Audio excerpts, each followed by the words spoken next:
Good morning, everyone. Before we get started, and Happy New Year to each of you. My name is Horace Jones. I'm the director.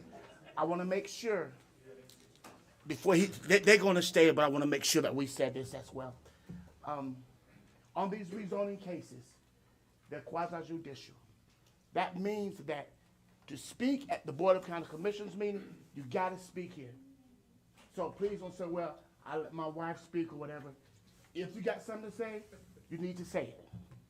Okay? So it can be recorded on record for the Board of County Commissioners. Please speak. Okay? On both these rezoning cases, it's imperative. Your voice need to be recorded. Okay? I want to say that. Y'all can start back talking.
Oh, that's fine. Okay, that's good.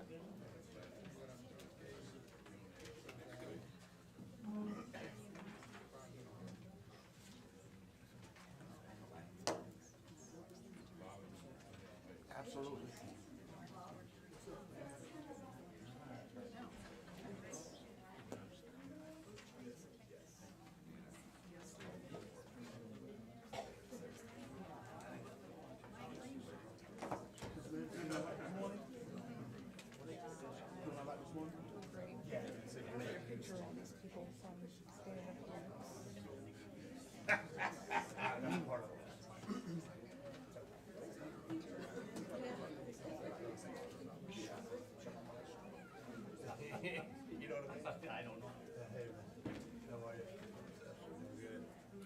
You know how to bring them in, don't you?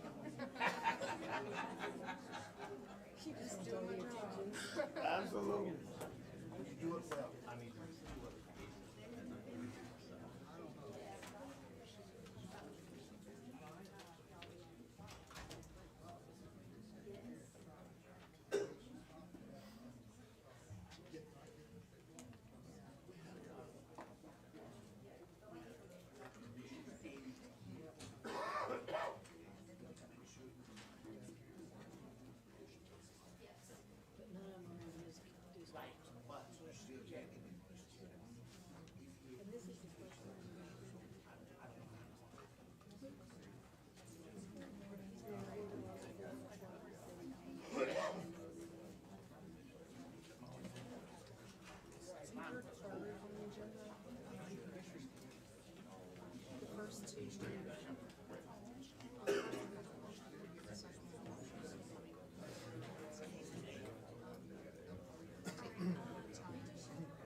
No, I don't. Let's get started. All right. Good morning, everybody. This meeting of the Escambia County Planning Board for January 11th, 2024 is hereby called to order. With 4 voting members present, we do have a quorum. If I could please remind everybody to turn off your electronic devices and cell phones at this time or put them on silent. And then please join me in the Pledge of Allegiance. I pledge allegiance to the flag of the United States of America and to the republic for which it stands, one nation, under God, indivisible, with liberty and justice for all.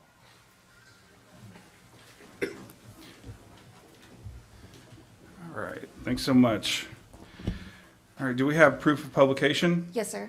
Did the publication meet all legal requirements? Yes, sir. The chair will entertain a motion to waive the reading of the legal advertisement. Seconded. We got a motion and a second. All those in favor, please signify by raising your right hand. All those opposed, motion carries. The rezoning meeting minutes from the previous meeting dated December 5th, 2023 has been provided to the board members. Are there any additions, deletions, or corrections? If not, I'll entertain a motion. Seconded. All right, we got a motion and a second. All those in favor, please signify by raising your right hand. Motion carries.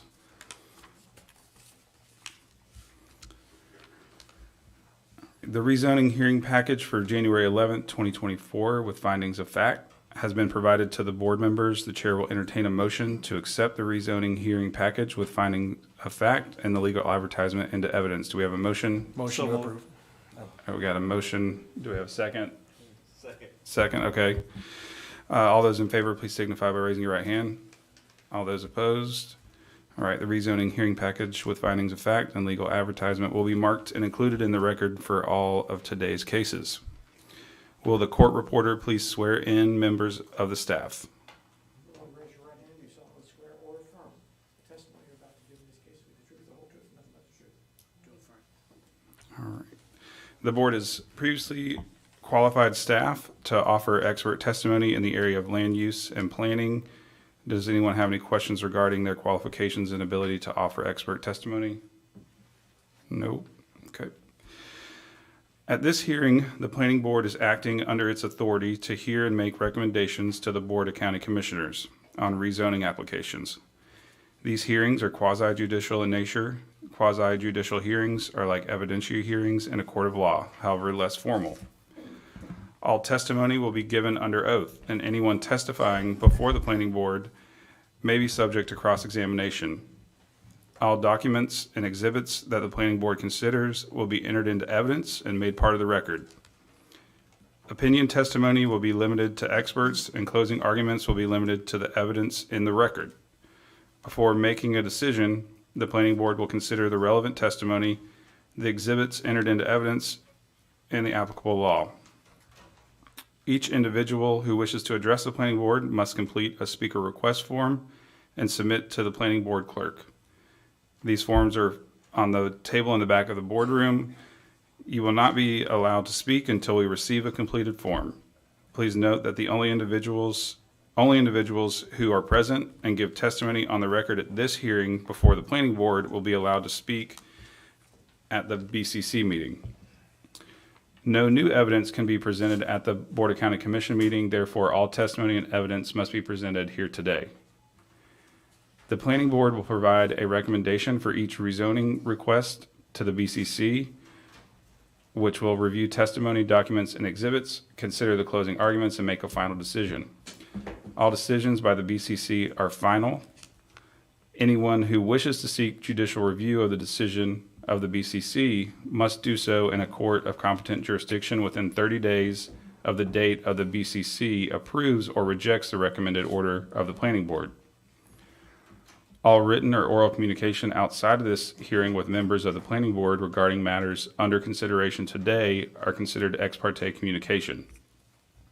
Ex parte communications are presumed prejudicial under Florida law and must be disclosed as provided in BCC Resolution number 96-13.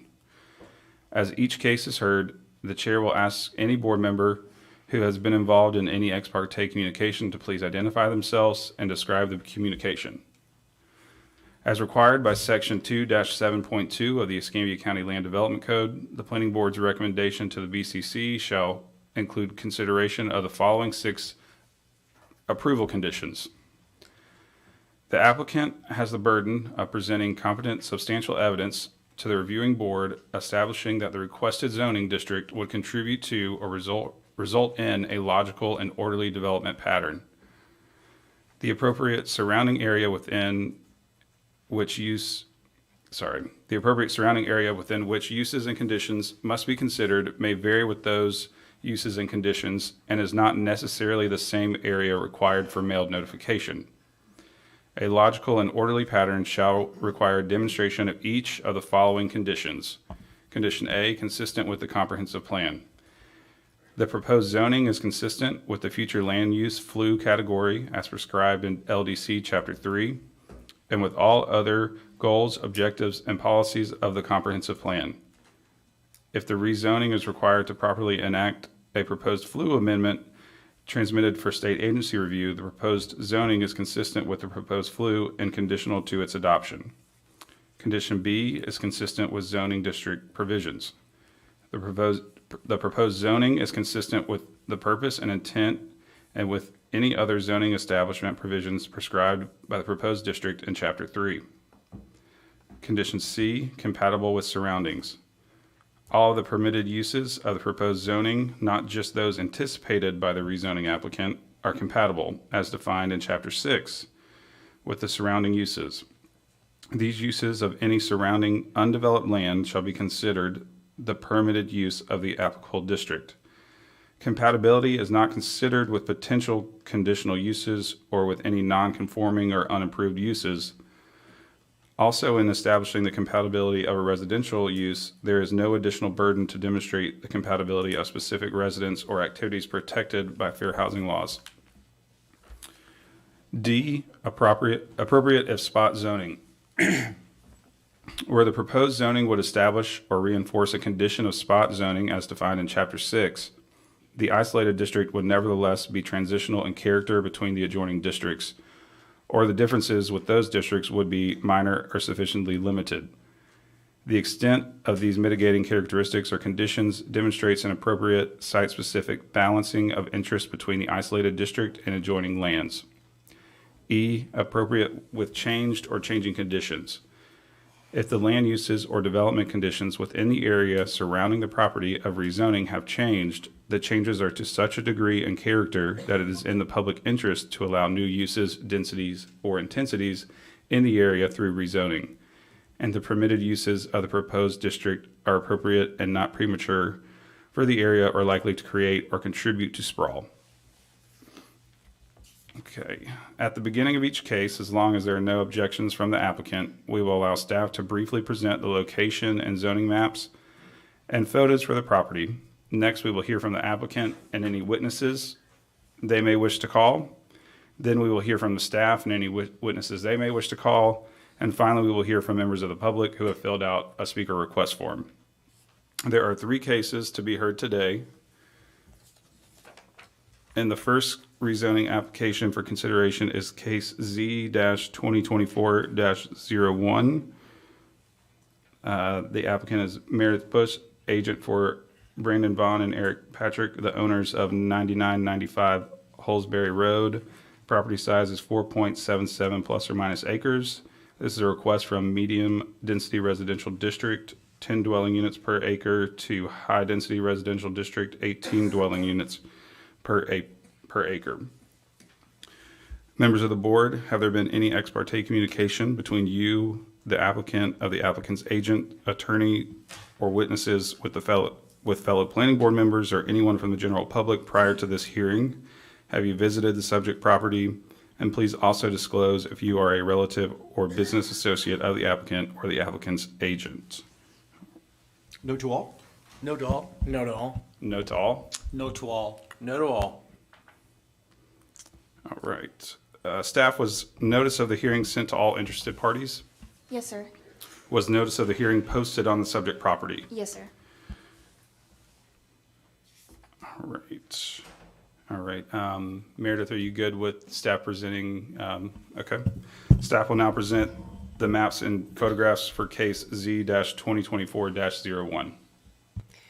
Good morning. Allison Lindsay, Urban Planner Development Services.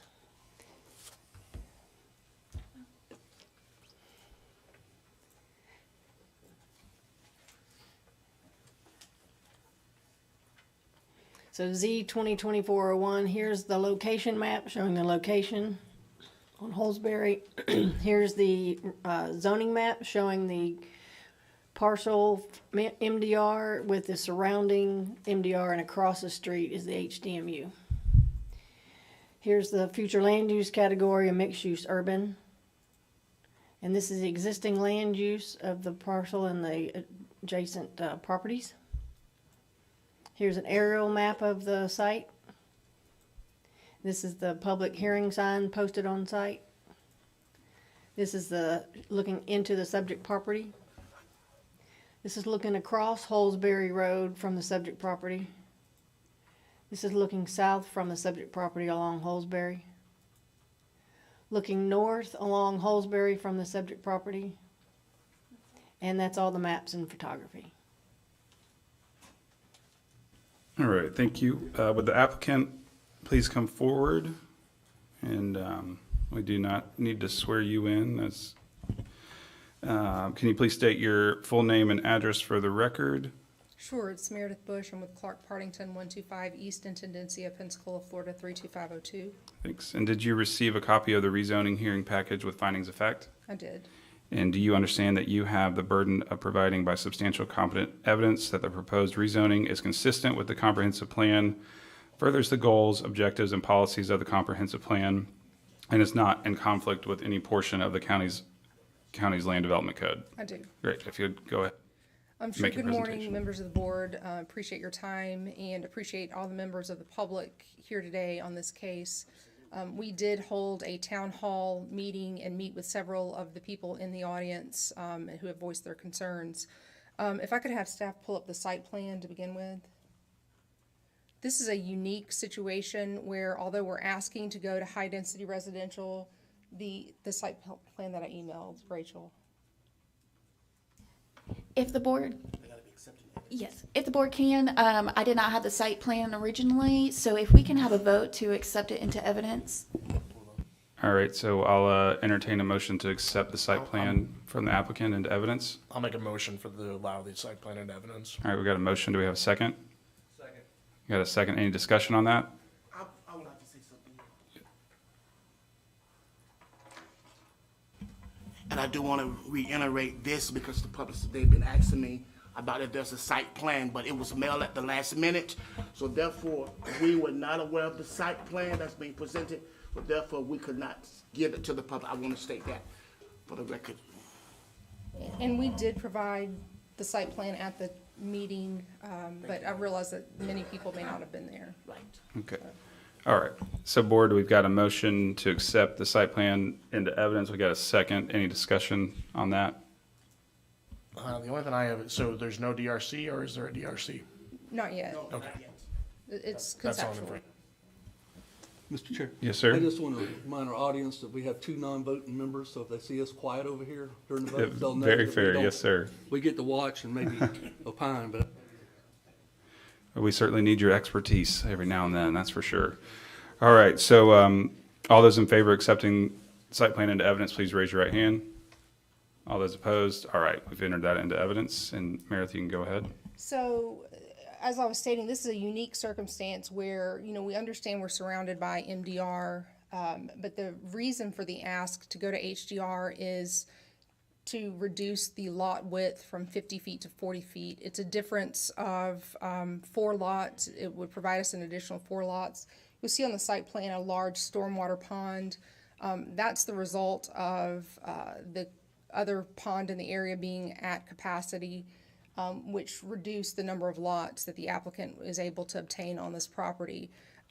We have, in order to make concessions with the surrounding neighborhood, been willing and have provided to the HOA's attorney a copy of a land restriction, which would restrict the use of this property only to single-family detached housing. There would be a prohibition against apartment complexes or multifamily development, townhome development. Just so you're aware of where we're coming from before I get into our findings, again, the purpose is for the reduction of lot width is really the only reason we're here.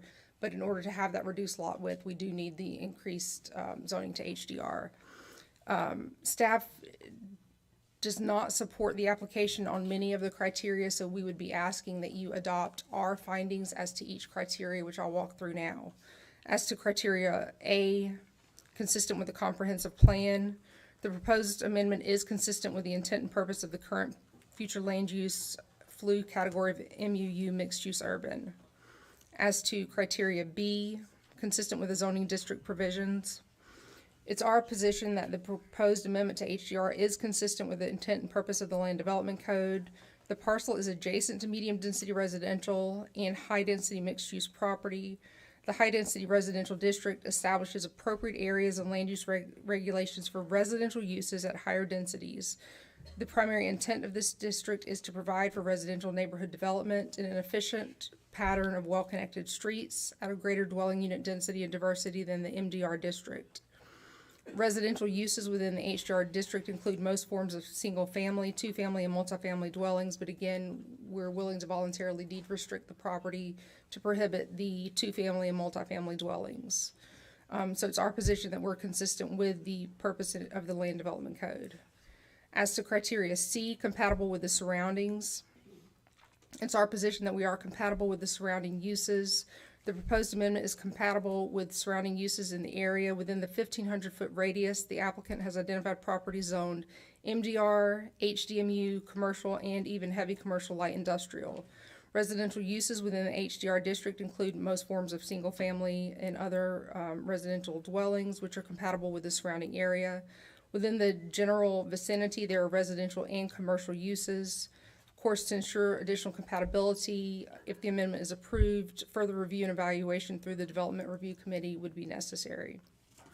As to criteria D, appropriate of spot zoning, the amendment, if granted, would create spot zoning. However, the isolated district of HDR would be transitional in character between the surrounding districts, and the differences between the districts would be limited as HDR is also a residential district. Section 3-2.8F of the Land Development Code states that HDR zoning is appropriate to provide transitions between areas zoned or used for medium-density residential and areas zoned or used for high-density mixed-use or commercial. The property is adjacent to MDR zoning and HDMU zoning as well. It's right across the street. Therefore, HDR would be an appropriate transitional zoning category. And then as to criteria E, appropriate with changed or changing conditions. Based on the existing uses and intensities in the zoning district allowances, the proposed amendment would not create urban sprawl and would be compatible with existing development. It's in the public interest to allow the HDR zoning. The proposed rezoning would contribute to a logical and orderly development pattern. So we would respectfully request that you take into consideration the intent of the request to zone HDR, as well as our willingness to restrict the property voluntarily, understanding that it's simply a difference in 4 lots. It's between 19 up to 23 lots on the property, and ask that you approve the rezoning. All right, thank you, Meredith. Board members, are there any questions at this time for the applicant?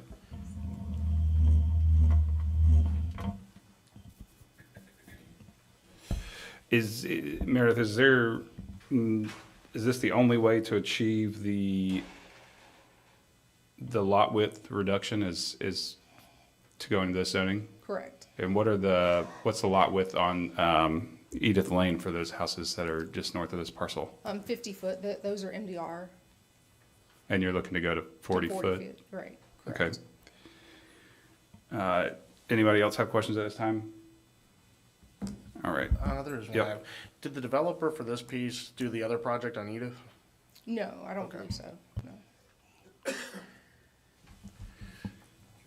All right, is there anything else at this time? Nope. All right, staff, we'll go ahead and have you make your presentation. Mr. Walker, before Yes, sir. Allison, our planner make this, I do wanna basically be clear, on these matters. We do not have no criterion at all for conditional rezoning requests or contract rezoning requests. We wanna have no standards, we wanna have nothing in the Land Development Code to support that at all. As you know, this has came up before, but again, and our county attorney is adamant about that. So therefore, we have to base our findings on the current requirements and the current resolutions, things that are opposed under this request, of course. But I just want to be clear with that. Because, for example, let's say that the applicant may decide not to do this. Because, you know, you already read our findings that Allison will present, that the HDR is going to be there. And with basically request on conditional contract zonings. We don't have that criteria. We don't have no things in place. That restriction will be between the landowner and it'll be between the proposed owner and them, not directly on the land. The land is governed by the zoning. So I want to be in much respect for Ms. Meredith, but I want to state this for the record and for the public. So Alice, you could begin your request. And I'm sure the board is aware that the intent of the property owner cannot be considered. It's not a relevant criteria. Okay, for Z 2024-01, 9995 Holsbury, request a rezoning from MDR medium density residential to HDR high density residential. For criteria A, consistent with the comp plan. Sorry. The proposed amendment to high density residential is consistent with the future land use of mixed use urban. If approved, the rezoning would allow for a mix of retail sales and services. The mixed use urban is a residential development, and it would also be a possibility within the area. The proposed amendment is consistent and using the existing utilities and infrastructure. Criteria B, consistent with the Land Development Code. The proposed amendment to rezone to high-density residential is not consistent with the intent and purpose of the Land Development Code. The applicant is requesting to rezone a parcel of 4.77 plus or minus acres. The current zoning for the parcel is medium-density residential, and the purpose of MDR is to allow for single-family dwellings, which is a one dwelling per lot unless previously zoned R3 or V4 prior to the adoption of the MDR zoning, and the previous zoning of this parcel was rural residential. The subject property sits between two subdivisions, Madison Place subdivision to the north and Northview subdivision to the south, which are both single-family residential developments. MDR is to preserve the character of existing and established communities within the MDR suburban areas as governed by the Land Development Code. The subject property is adjacent to and surrounded by MDR zoning. HDR zoning is across Holsbury Road. Nevertheless, medium-density residential is primary and predominantly the existing zoning designation that surrounds the parcel in question. The requested zoning change from MDR, which is 10 dwelling units per acre, to HDR, 18 dwelling units per acre, is an increase in dwelling units and will allow two-family and multifamily dwellings and limited retail services. As stated in 3-2.8 of the LDC, HDR district establishes appropriate areas and land use regulations for residential neighborhood development and greater diversity for MDR. Rezoning to HDR clearly states that the HDR district is appropriate to provide transition between areas zoned or used as medium-density residential and areas zoned or used for high-density mixed use. There are no adjacent parcels that are zoned HDMU, therefore it does not appear that the surrounding area is in a transition from medium density to high density, concluding that criteria B has not been met. Criteria C, compatible with the surrounding uses. The proposed amendment request would not be compatible with the existing zoning category of MDR as currently. The zoning allows only detached single-family homes. The subject parcel is adjacent to parcels with the same zoning. Therefore, if approved, the HDR would certainly alter the character of that existing well-established neighborhood, as well as conflict with the stated purpose of Section 3-1.14 of the LDC, which is to preserve the character and quality of residential neighborhoods. Criteria D, appropriate if spot zoning. It was determined by the definition that it would establish and reinforce spot zoning because there is no HDR on the adjacent or surrounding properties, offering more intense residential uses while contributing to an inconsistency with the existing development pattern. Criteria E, appropriate with changed or changed conditions. The land use or development conditions adjacent to or near the subject area surrounding the property have not changed, and the changes are in character that it would not be in the public interest to allow new uses, densities, or intensities in the area, and the type and range of uses could create incompatibility with the immediate targeted area. And that concludes staff findings. Thank you. Board members, are there any questions for staff at this time?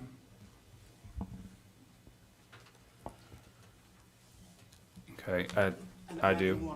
And I do want to get to the area map, please. If you don't mind. And I really want us to take notice of that. The parcel itself is surrounded by single-family homes, ground level. H3R will allow for multifamily units to include, that can include apartments. So compatibility is of the utmost concern. So this is why staff is adamant on that criteria about one there. It's surrounded by homes. It's connected to parcels that are surrounded by homes. So although you have Holsbury across the street, that's a separate right-of-way, completely separate by right-of-way, with all of that is already currently zoning. So you have to look at the adjacency and contiguous parcels and look at the issues of compatibility. Thank you, Allison. Appreciate you. Okay. Horace, so just entertain me for a second, I guess. So as of just right now today, they own this parcel. They wanted to go in with, what they've just showed us and put in 19 homes with 50-foot lots, that they would just go through the normal process. We wouldn't be here today. Is that correct? If it was zoned for that, if it was zoned for the units, for the lot with requirements, basically. Now, MDR does allow for subdivisions. Basically, they can go in with a subdivision right now. Thank you. They can go in with a subdivision right now, meeting the MDR zoning criteria as present today. Subdivision, single-family homes only, meeting the criteria for the MDR today. Okay, and so, as we heard the applicant state earlier, the, I guess, intended goal from the applicant is to get the lot width down to 40-foot lots. Is this the only way to accomplish that?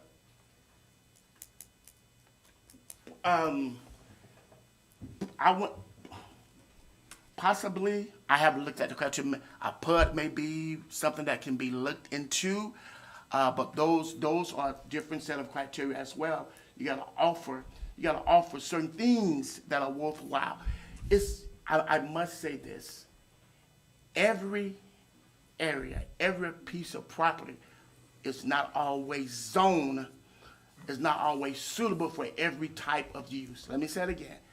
Every piece of property is not always suitable for every type of use, especially when you're trying to go more intense. Mr. Chair? Yes, sir. Horace, Yes, sir. if the property went vertical, how many residential units they could put on if the new zoning was approved? We can give you the gross density, and we can figure that, because see, when you go on vertical, we still have to look at parking, we still gotta look at the stormwater part, we still gotta look at other things, so we can always give you a gross density. Are there any other questions at this time? Okay.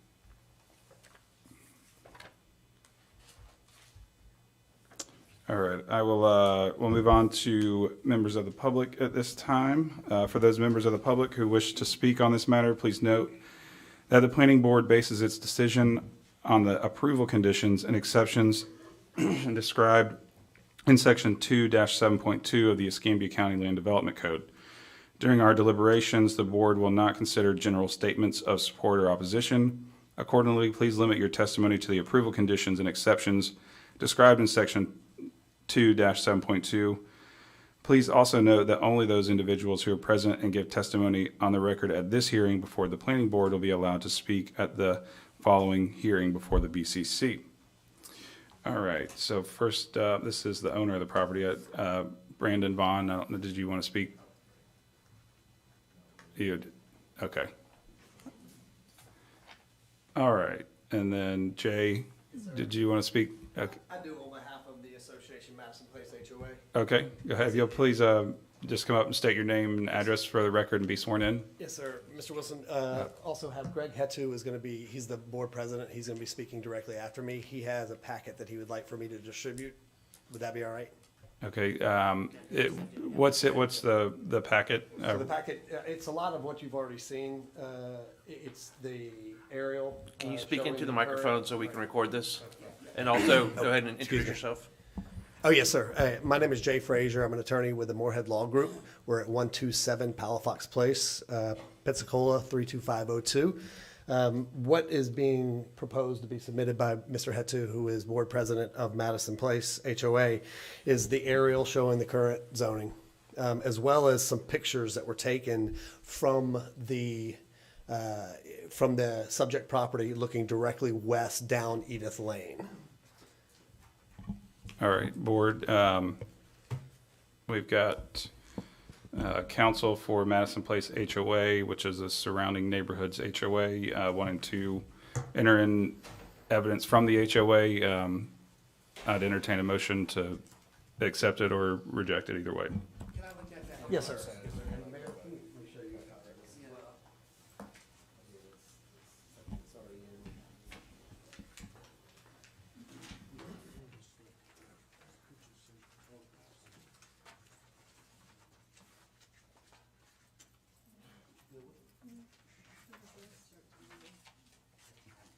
So this is a drawing, Greg, Mr. Hetu is a former builder. I don't know if it'll be relevant or if it'll come up.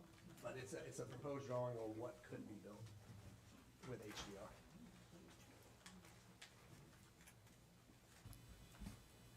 Okay, are there any objections from the applicant or staff? I may have for this proposed drawing, on the end, I don't know if that's really needed or necessary. It may just be involved with a 10-second comment from Mr. Hetu. Would any of the board members like to see it for discussion? Can legal provide an opinion as to, It's the board's discretion whether Yeah. to accept the evidence in the record, whether it's entirely relevant. We can kind of find out, especially that last drawing, but it can be entered into evidence at your discretion.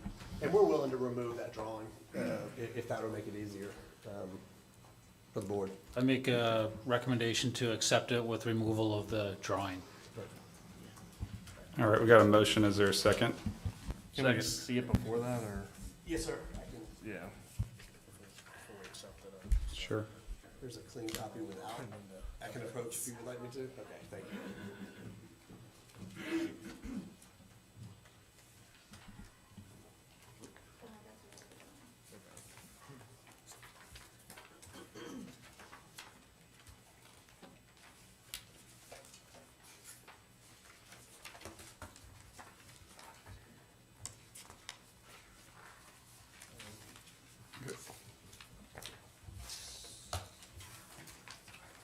All right, we still got a motion on the floor to accept minus the last page of a drawing they had. I had a second on it too. All right. Any discussion? If not, all those in favor, please signify by raising your right hand. All right, all those opposed, all right. Thank you, Mr. Frazier. Yes, sir. Thank you, sir. And we will get your 3 minutes started, and please proceed. Yes, sir. And again, thank you to the board for your time and your service to Escambia County. A lot of what we plan to present today has already been presented either by the staff or acknowledged by Mr. Jones here. At issue, as you can see, is a proposed subject property that is unique in nature as it relates to my client, Madison Place HOA. Madison Place HOA is an existing neighborhood of single-family homes, 50-foot lot widths that has been there since 2007. The subject parcel is not just adjacent, but is enveloped by Madison Place HOA. And while we appreciate that legal has acknowledged that the intent of the developer is not to be considered, I do want to reiterate that point is changing market conditions, changing ownership, ultimately could lead to any contractual or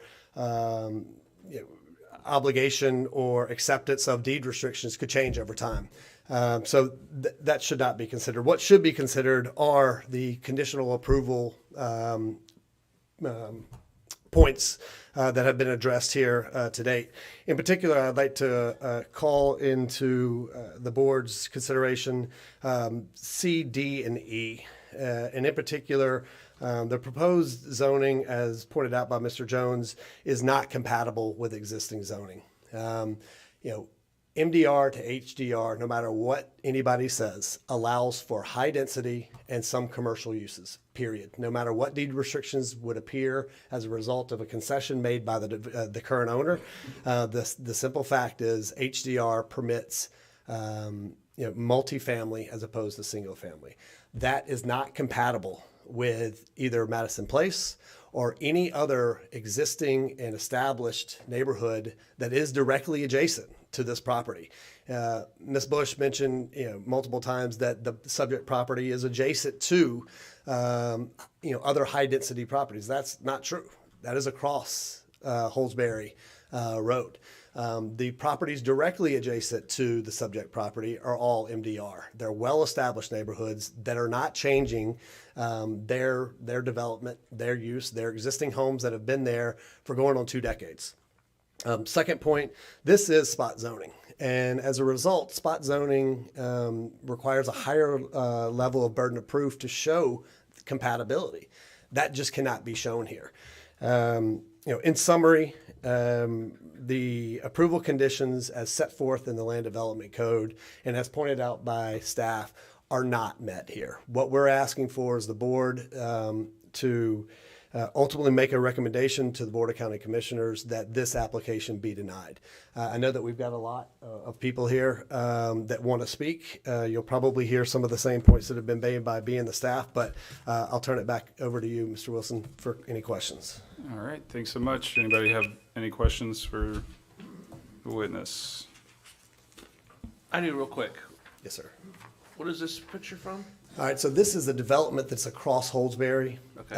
that shows multifamily. It was asserted by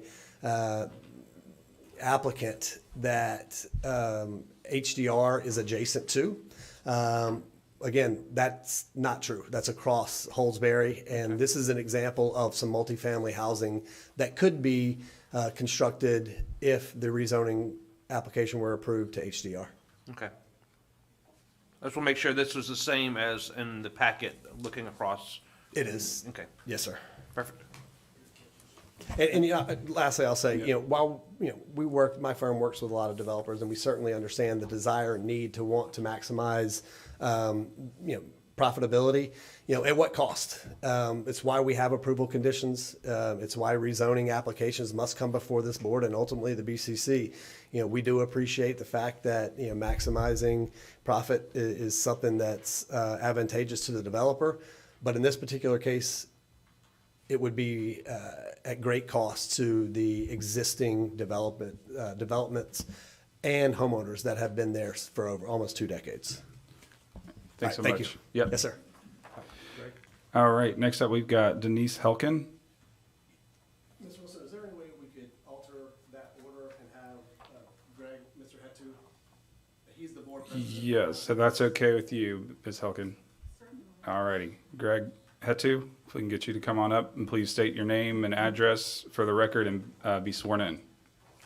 Thank you. Greg Hetu, 653 Edith Lane, Madison Place. Raise your hand, you solemnly swear or affirm the testimony you're about to give will be the truth, the whole truth, and nothing but the truth. I do. Thank you for all your work and happy to be here. The reason I handed out the packet, as we would start with the map, I just wanted to reiterate a little bit of what was already said, that HDMU is across the road, which is a natural boundary. Pardon me, but also there are 108 homes surrounding the proposed property, 108 single-family ranch homes, except for 4 are 2-story, all 1,500 to 2,000 square feet with attached 2-car garages.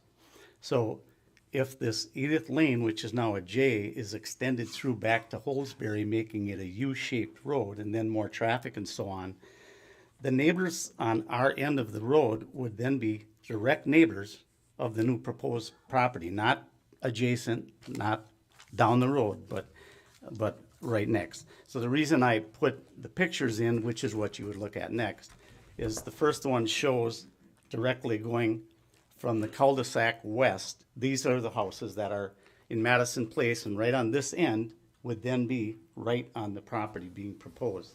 So the reason then I put this picture is if you turn around then and right in the new proposed property, it could be this. These are not multifamily, by the way. They're townhouse, 2-story. Could be 3-story, could be who knows what. But it certainly would be different than the subdivision. And now when the road is going through, it's almost like it's one subdivision. The reason I did the drawing, and by the way, I was a home building contractor, developer, realtor in Wisconsin, hands-on. And I found this in the back of the packet of the applicant, and that's why I drew the drawing that you chose to remove. The only reason I did that is they do show a proposal here showing 12-foot by 36-foot lower level, which is only 432 square feet, and a big open porch the same size, and then an upstairs unit 18 by 36, which is 648 square feet. And so it would be a total of 1,032 square feet.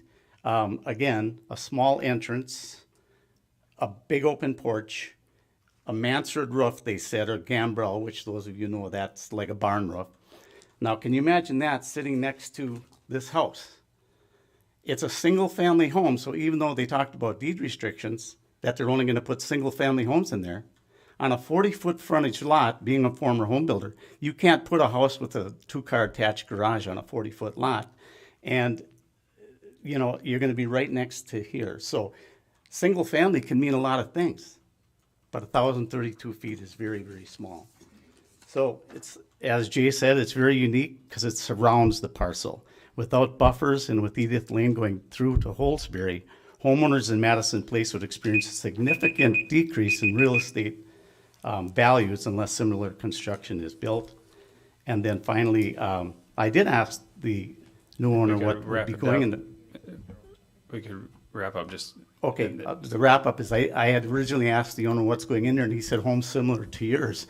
And we were pretty excited about it because we thought, you know, we might even ask them to become part of our homeowners association to benefit them as well if they were similar type homes. So, Thank you. I have a question for Mr. Tattoo? Mr. Tattu, that, what's currently on this property right now, On which property? on the subject property? Was it formerly a horse? It's a horse farm. And there's a barn on the property right now? Right.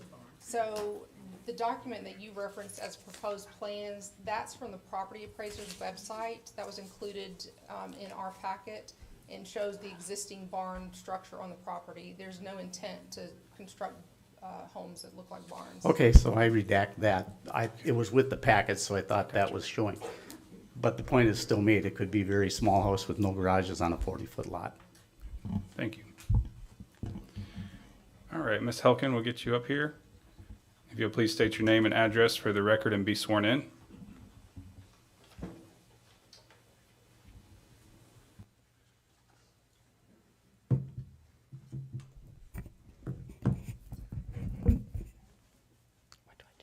Okay, if you'll just state your name and address for the record, and then we'll get you sworn in. Denise Helkin, 640 Edith Lane. Raise your right hand. You solemnly swear or affirm the testimony you're about to give. In this case, with the truth, the whole truth, nothing but the truth. Certainly. Good morning.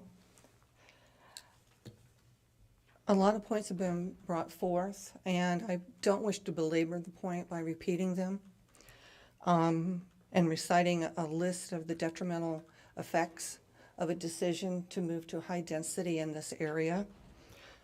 I think anyone sitting here can produce that list in their own minds of what this can do to a community. We do know we need to look at burdens on infrastructure. We do need to look at the character of the neighborhood. We do need to look at safety. We do need to look at responsible planning as to how additional housing needs will be met in our community. So I simply just put forth to you to please do not approve this proposal that would then give the applicant the power and the latitude to then proceed with options which are not, that, yes, they would be technically legal, absolutely, but yet they would so absolutely be wrong for this community. Thank you. Thank you. Next, we've got Timothy Purcell. You could please come forward, state your name and address for the record, and be sworn in. Good morning. My name's Timothy Purcell, 544 Edith Lane. I'm the property owner. Raise your right hand. Do you solemnly swear or affirm the testimony about to give in this case will be the truth, the whole truth, and nothing but the truth? Yes, I do. Yeah, good morning. I'd like to reiterate what the planning board here at the rejections of the last three, saying they're inconsistent with the property management. I own the property right at the end of the cul-de-sac, at the end of the horse farm. I have 2 grandchildren in that area. The fact that the medium density property is surrounded by medium density, it should be the same. Keep the housing exactly the same as what is in Madison Place right now to be consistent with the property. We're only talking about 4 houses difference from high density to medium density according to his plan. What is the big difference? Keep it medium density, put in houses that are consistent with Madison Place and the surrounding property so that the homeowners and the people in the area have good properties to sell, and it's consistent, and we don't have problems with the properties. Thank you. Thank you. Scott Russell. Please state your name and address for the record and be sworn in. Scott Russell, 9890 Holsbury Road. Raise your right hand. Do you solemnly swear or affirm the testimony about to give in this case will be the truth, the whole truth, and nothing but the truth? I do. Thank you for your time this morning. The questions I have, my property is across the street from where this proposed high-density housing is, or multi-density housing. Across the street from where the proposed property is, we already have a high-density housing. I'm sorry I wasn't able to get to that zoning rechange. Okay, my concern is the infrastructure is not capable of handling more traffic through there. There would have to be roads widened all the way to 10 Mile Road. We'd have to have sidewalks put in. That's my concern with the the high density housing that we already have there. My other problem is there is flooding in that area. I get flooding from the Salacia housing development next to my property. It overflows into my property. That retention pond goes in between my property and the property in back of me. Okay, it goes across to, I guess, into piping that direction. Okay. We have foot traffic all the way through from 9 Mile to 10 Mile. There's foot traffic, bicycle traffic. The safety concerns for people mowing on that area, more traffic. I see speeders up and down the lane. Even with the speed bumps that are on this road, there's a lot of speeders through there. Okay, my concern also is the egress. Where's the entrance to this going to be? Is it going to be directly across? There is a lane between my property and the high density housing that goes all the way to Arnett off of Kimstrand, that you can make an entrance there, which would turn my lot into a corner lot, which we don't need. You know, they've already tore down all kinds of, you know, trees and whatnot in the area for the high-density housing. Is this going to cause more traffic from the sand pit, which is directly north? I have many concerns, and I thank you for your time. And I just wanted to state my opinion for the record. Thank you so much. All right, next we've got Hazel Marie Boyd. Please state your name and address for the record and be sworn in. Good morning, Hazel Marie Boyd, 657 Edith Lane. Raise your right hand. Do you solemnly swear or affirm the testimony you're about to give in this case will be the truth, the whole truth, and nothing but the truth? I do. I am not in favor of the rezoning. I do have a lot of concerns about the compatibility issues. I have a lot of concerns about my property values being impacted. Also, more peaceful enjoyment as a potential impact. And I just want to go on record as those being my concerns. Thank you. Thank you. David Kahn, please come forward, state your name and address for the record and be sworn in. Can we put the 5 criteria up on the board, just to keep everybody? Thanks. Yep. David Kahn, I live at 440 Strandview Drive, so just adjacent to the Edith housing area. Raise your right hand. Do you solemnly swear or affirm the testimony you're about to give in this case will be the truth, the whole truth, and nothing but the truth? Everything that's already been said, I agree. I'm not going Closer to. to the mic to speak Oh, to the sorry. mic, yes, sir. Everything that's already been said, it's clearly not compatible. It clearly doesn't meet the requirements. It's rather convenient that the high-density housing area was constructed, and then this proposal's been made and trying to use as an example. It's clearly as was already mentioned, the traffic up and down that road, it can't handle more. And I know that we're only talking about 4 more houses, but it clearly can't handle more traffic down that road. We've already had flooding in the Edith subdivision and in Strandview Drive, what's called the Northview subdivision.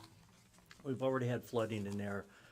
Any more construction or high-density housing would just contribute to that flooding and just going to contribute to traffic that the area can't handle. Thank you. Thank you. Holly Henry, if you'll please come forward, state your name and address for the record and be sworn in.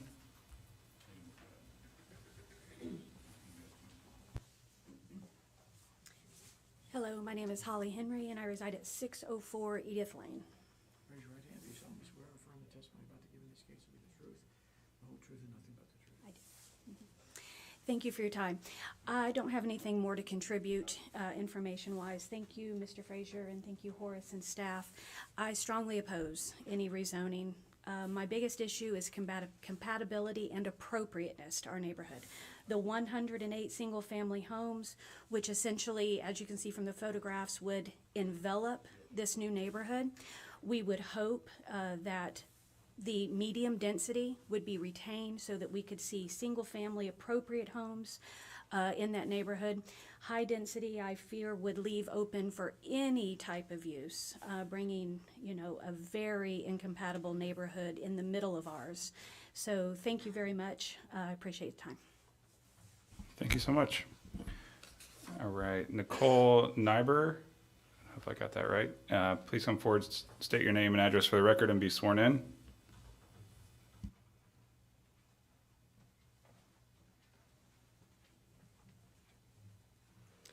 I'm Dr. Nicole Niebuhr. I live at 580 Edith Lane. Raise your right hand. Do you solemnly swear or affirm the testimony you're about to give in this case will be the truth, the whole truth, and nothing but the truth? Yes. Good morning. Thank you guys for your time. So some of my main issues have to do with character quality and compatibility of changing it from medium density to high density. Already, I do notice a issue even connecting the cul-de-sac when it comes to safety. Cul-de-sacs do tend to lead to safer communities, and this is backed up by numerous research. Holzchild and colleagues, for instance, have studied cul-de-sacs and how it increases neighborhood cohesion.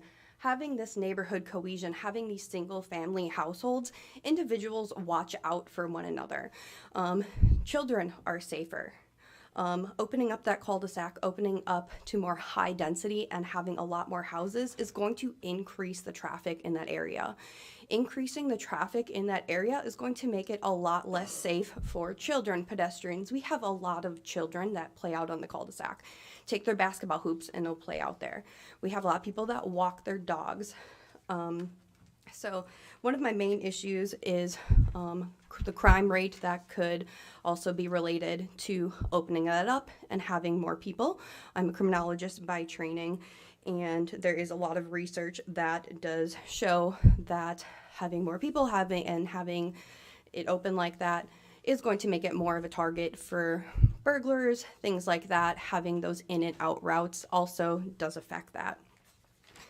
As I mentioned, another issue with traffic and children, if we're focusing on safety, the National Highway Traffic Administration reported that in 2001, about 2% of pedestrians killed by cars were children, so that is a big issue.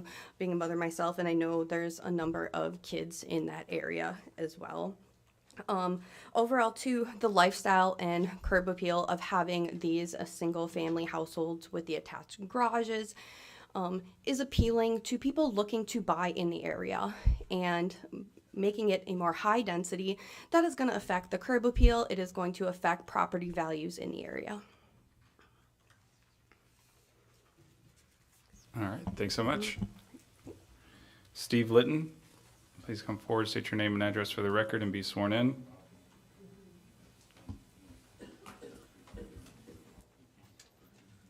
Good morning, Steve Litton, 2240 Dovefield Drive, Pensacola, Florida, 32534. Raise your right hand. You solemnly swear the testimony you're about to give in this case will be the truth, the whole truth, and nothing but the truth. Yes, sir. Good morning, and thank you for the opportunity, and especially thank you to the staff for your research and information and your help in this matter. I've lived at my current address for 24 years today. I've seen the Madison subdivision built, and I think that there are a couple of very important issues that should be kept in mind, primarily the infrastructure impact. 10 Mile Road, I was told for over 20 years, the 10 Mile Road was going to be widened in that area. Within the past 6 months, I was told by my county commissioner's assistant that that is not going to happen because of right-of-way issues. So traffic is an issue. If you've not driven Holsbury Road, much of Holsbury Road has no escape. I mean, literally trees that are right up against the road. So to go from 10 units per acre to 18 is an 80% increase. So, two primary concerns here. The owner's lack of due diligence prior to either purchasing or planning what they're doing with the property is not the community, should not be the community's problem.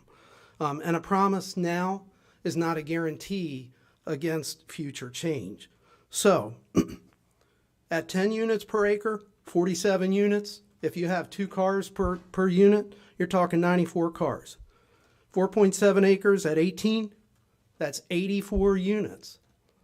That's 2 cars per unit, you're talking 168 extra cars. There's no fire department out there. There was one proposed and there is a lot for it. It's been there for over 24 years, but they still haven't built a fire department. So schools, roads, water, sewer, they should all be a consideration along with the other things that people have noted. But I can't help. You do the math. Somebody said, I don't know what this would translate to. You approve this change, or the board approves the change, they can put up 84 units, and let's say they decide later to make it apartments. They could make it 4 buildings, which would be approximately 21 units per building, which means if you only have 4 apartments per floor, you're talking about 5-story buildings. So I oppose this. I hope you will recommend to the board that it be opposed. And again, I want to thank you, especially to the staff, for the work and for the people that came out. And I want to thank you all for the work that you do. Thank you. Thank you. Mike Holmes, we've got you next. Please state your name and address for the record and be sworn in. Mike Holmes, 660 Edith Lane, Pensacola, Florida, 32534. Raise your right hand. You solemnly swear or affirm the testimony you're about to give in this case will be the truth, the whole truth, and nothing but the truth? I do. We've lived in our current home on Edith Lane for about a year and a half now. Prior to that, we were searching for a home, our forever home, about a year and a half before that, trying to find one. So I'd retired out of Georgia, and actually before I retired, we were starting that process to come to Pensacola. A couple of tours of duty here in Pensacola in the Navy brought me back here because that's where my kids ended up, so grandkids here. I think there are probably at least a couple of reasons that homeowners are concerned at this point in time. Financial impact would be one, and the second one would be pride of ownership. We've got a lot of investment in our homes. And so the story goes, as we were looking for a home and my wife and I were driving around, I would say at least 90% of the homes were rejected by us before we ever got into the house as we were looking at them, because we'd pull up and say, oh, no, we don't want to live in this neighborhood. We don't like the way this looks or that looks. And that's what made an impact on us when we pulled into the Edith Lane. And I mean, we lit up. It was well manicured, taken care of. Cars were not sitting on the street. Houses were all well done, taken care of. And that really made a difference. And it was really the location and the neighborhood that made the difference in what we bought. And then we invested our forever home in that area. So thank you. Thank you. Cherry Crosby, please state your name and address for the record and be sworn in. My name is Cherie Crosby. I live at 671 Edith Lane, 32534. Raise your right hand. You solemnly swear or affirm the testimony you're about to give in this case will be the truth, the whole truth, and nothing but the truth? Yes, I do. My house, our house, is our backyard is the back fence is the horse farm. And so we're one of those houses like however many it is, that's right up against it. It's really going to affect even our lifestyle. It's supposed to be compatible with surroundings. If there's multi-dwellings, if there's multi-people dwellings, that's not going to be compatible with any of our lifestyles that are on Edith Lane. And if you guys approve this, it's really going to make a huge difference in our property value. It's going to make a difference in the, I don't think the infrastructure, it can handle the traffic. The traffic on Holsbury is terrible, and people walk their dogs. I mean, they still get out and do stuff. That's going to, I mean, the gentleman that did the statistics on the cars is awesome, because that really puts it hugely in perspective. Because I don't think it can handle it. I know it can't handle it. Because now we even have to worry about when people are walking their dogs up and down Holsbury and even up and down Edith. And then the people that are at the cul-de-sac, if they open that up, that's going to make the traffic just crazy. And then you have, and I don't know about the site plan because we didn't get to see that. But I mean, like they're saying, from 10 houses per per acre to 18, I mean, or whatever it is, that's a huge difference. But it's only 4 houses difference in the if they're going to do the single family homes. And when we bought our house, we bought a house because it has a 2-car garage, because it has a large lot. It's, you know, we have big backyards our puppy dogs can play. And this is really going to make a difference, especially for the people that are at the end of the cul-de-sac and the people like us that our backyard is the horse farm. So as far as compatible with surroundings, it absolutely does not meet that. And it's not appropriate with changed, it's not appropriate. It's just not appropriate. So thank you for your time. Thank you. Melvin Hall, or Hull, please come forward, state your name and address for the record and be sworn in. My name is Melvin Hall, 820 Holsbury Place, Pensacola 32534. Raise your right hand, sir. You solemnly swear or affirm the testimony you're about to give in this case will be the truth, the whole truth, and nothing but the truth? Yes. I'm just going to go on record saying I support not changing this. There's plenty of other reasons that have been spoken already, so I will yield my time to the next speakers. But I am against this change. Thank you. All right, thank you. Crystal Padilla? Crystal, are you still here? All right, we'll circle back just in case. Let's see, is this Candace Nelson? Could you please come forward, state your name and address for the record and be sworn in. I have some pictures as well, so I didn't know if I'm allowed to put those in. All right, that'll be at the discretion of the board. Pictures of what do you have exactly? Could you describe it to us? Do you want me to start with name and stuff first? Yeah, that'd be great. Candace Thank you. Nelson, 529 Edith Lane, Pensacola, Florida, 32534. Raise your right hand. You solemnly swear or affirm the testimony you're about to give in this case will be the truth, the whole truth, and nothing but the truth? I do. These are actually pictures because I live in the cul-de-sac as well, so I'm right up against where you are talking about putting the farms, and these pictures are great, but these are more on the property, so you can see actually what is there, because you're just seeing like little blurs and stuff whenever it comes to that, but I've got tree line photos and everything else here. All right, board members, any thoughts, questions, a motion? Would the board like to inspect the evidence before it's admitted? Sure.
All right, board, I'll take a motion one way or the other.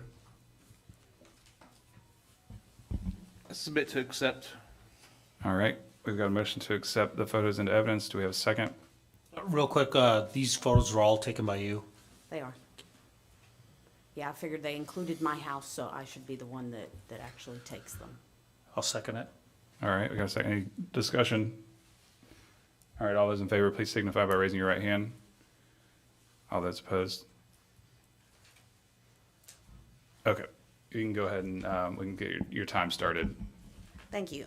So most of the people have actually said most of the things that I wanted to say, but I wanted to reiterate, like, the safety. One of the reasons that we bought the house in 2018 was the fact that it was a cul-de-sac. We do have 2 children. We have one that still currently lives in the house. She has friends over all the time. We have 2 dogs. They like to run. The safety was a big concern for us. This was not the house that my husband actually wanted to choose, but I outruled him and decided this was the house we were taking.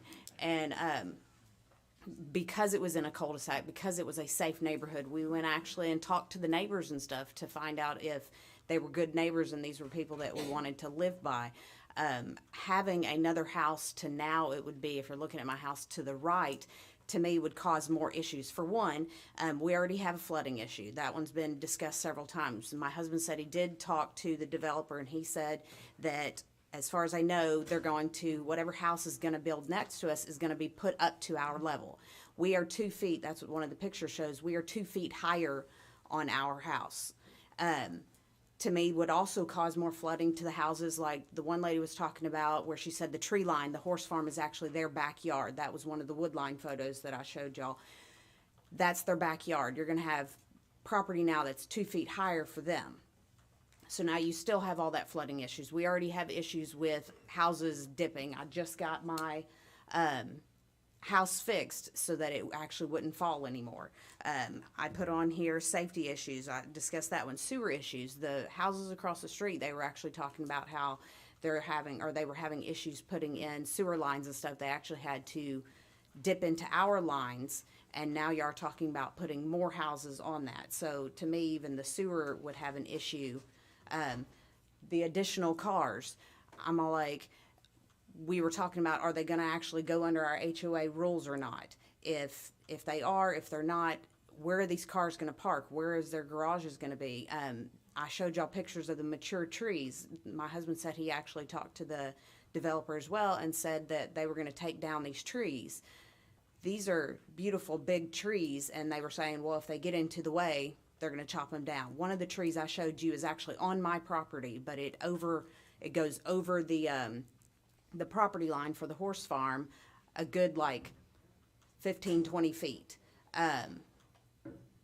We're being told that these are going to be chopped down. So between the safety, the sewer lines, the cars, just everything about it, this is the wrong decision to make. I did want to point out one thing. Y'all were saying like y'all didn't have this. We've had it for like a month, so I don't understand why it wasn't put in. Secondly, Ms. Bush did make a comment. She said this is in the best interest of the public. I think if this was in the best interest of the public, you wouldn't have this many people here.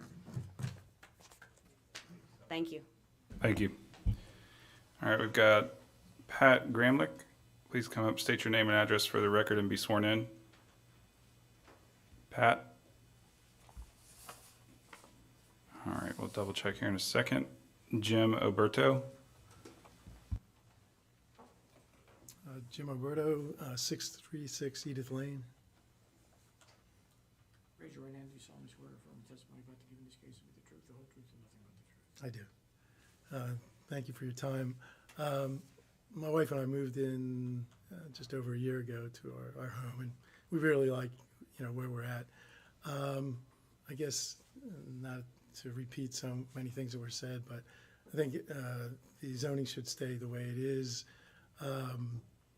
I think if we're talking four more units, I'm not against the builder, owner developing and making a profit, but I think if they can be content with, the current zoning and the profit they make, because ultimately it'll end up costing us homeowners in the area one way or another. It affects us and our lives and our property. So I would just like the owner and builder to be content with the way it's zoned. I believe it was zoned that way for a reason, and thank you.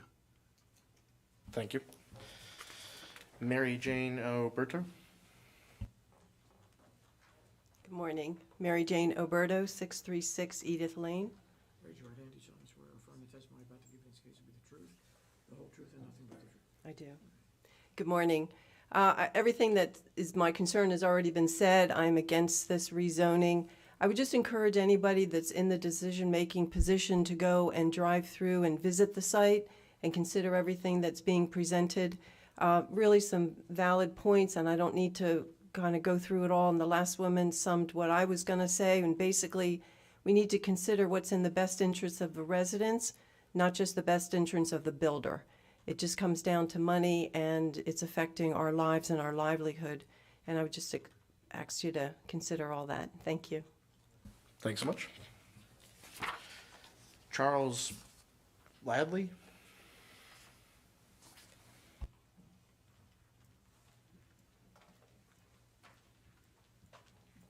Charles Lally, 548 Edith Lane. Raise your right hand. Do you solemnly swear or affirm the testimony about to give in this case will be the truth, the whole truth, and nothing but the truth? I do. Again, to reiterate everything that's been said, they've given an amazing amount of points. I think there's a lot of people here from Madison Place. I think there would be way more people here if they could get off work and be here. I think the entire community is against it. I am vehemently against this. I'm a mortgage loan officer in Florida, and it would drastically change the valuation of each of our residences. Just because of that 10-foot, it would change the structures that are allowed in there, whether we're going just to the single-family homes without the 2-car garage, going up to the apartments. It would change our whole valuation. And so that combined with the security, we bought in Madison Place because of the security of that cul-de-sac, knowing that a thief has to go through that entire area to get out, and everybody in that area would watch and pay attention to those. We look out for each other, and we want to keep it that way. Extending that cul-de-sac through makes it so much easier for burglaries. All right, thank you. All right, so I'll just circle back. Was Crystal Padilla here? Or she left? She said she'd have to leave. Okay, and then Excuse me, Mr. Pat Wilson. Gramlich. Yes, sir. The prior person mentioned that they were an expert in the valuation of homes as a mortgage loan officer. I think the board should consider whether to take his expert testimony in that dimension. And I would object to him being considered an expert without further questioning, but he's not a real estate appraiser, he's a loan officer. All right, thank you. All right, so I've got no motion. Okay, thank you. All right, so at this time, that is all the public speakers I had signed up. Meredith, I don't know if you'd like to come up and make any sort of closing statement at this time. Very briefly, thank you. I do appreciate all the members of the public and the concern, and thank those who did come out to our town hall meeting. I would remind the board that generalized objections of the public is not competent substantial evidence. You may accept testimony related to traffic and safety in those if they are from an expert, but simply objecting that it's going to increase traffic. There were no traffic engineers or no traffic studies presented. As far as the flooding comments goes, I mean, that's how we got here, was the need for the larger stormwater pond, which, Sir. Okay, she's the applicant for, that's put in application for the rezoning, and this is the process of our hearing here today. So, Ms. Bush, if you could continue. thank you. I'll just, again, remind the board that it is within your purview to accept our findings. I do understand the position that you're in today is not an easy one. We would ask that you approve the rezoning. Thank you. All right, thank you, board. Is there any questions for the applicant? Simple question. I have a question for Horace and the team. The word adjacent has been used on both sides of the, it's not adjacent, it is adjacent to HDMU. I just want a clarification of what adjacent means and which one is correct. Yes, sir. According to planning terms, adjacent means touching side by side, not separated by a right-of-way, just like abutting or contiguous. That clarifies it. Thank you. I have a question for staff with respect to the cul-de-sac that's been brought up a number of times. The traffic interoffice memorandum only addresses Hallsbury Road. I guess that's because that's the address of this parcel, but they never do address Edith Lane or the cul-de-sac. At this time, because it has not been through the DRC review, that's why that wasn't addressed. Those roads are public roads. So during the review process. That was my next question. They are public roads. During the review process, interconnectivity could always be a matter of discussion. Yes, sir, because those are public roads. Mr. Chair, just a comment. Horace, if you could, maybe for the benefit of those here from the public, explain the DRC process. Okay. During the DRC process stands for Development Review Committee.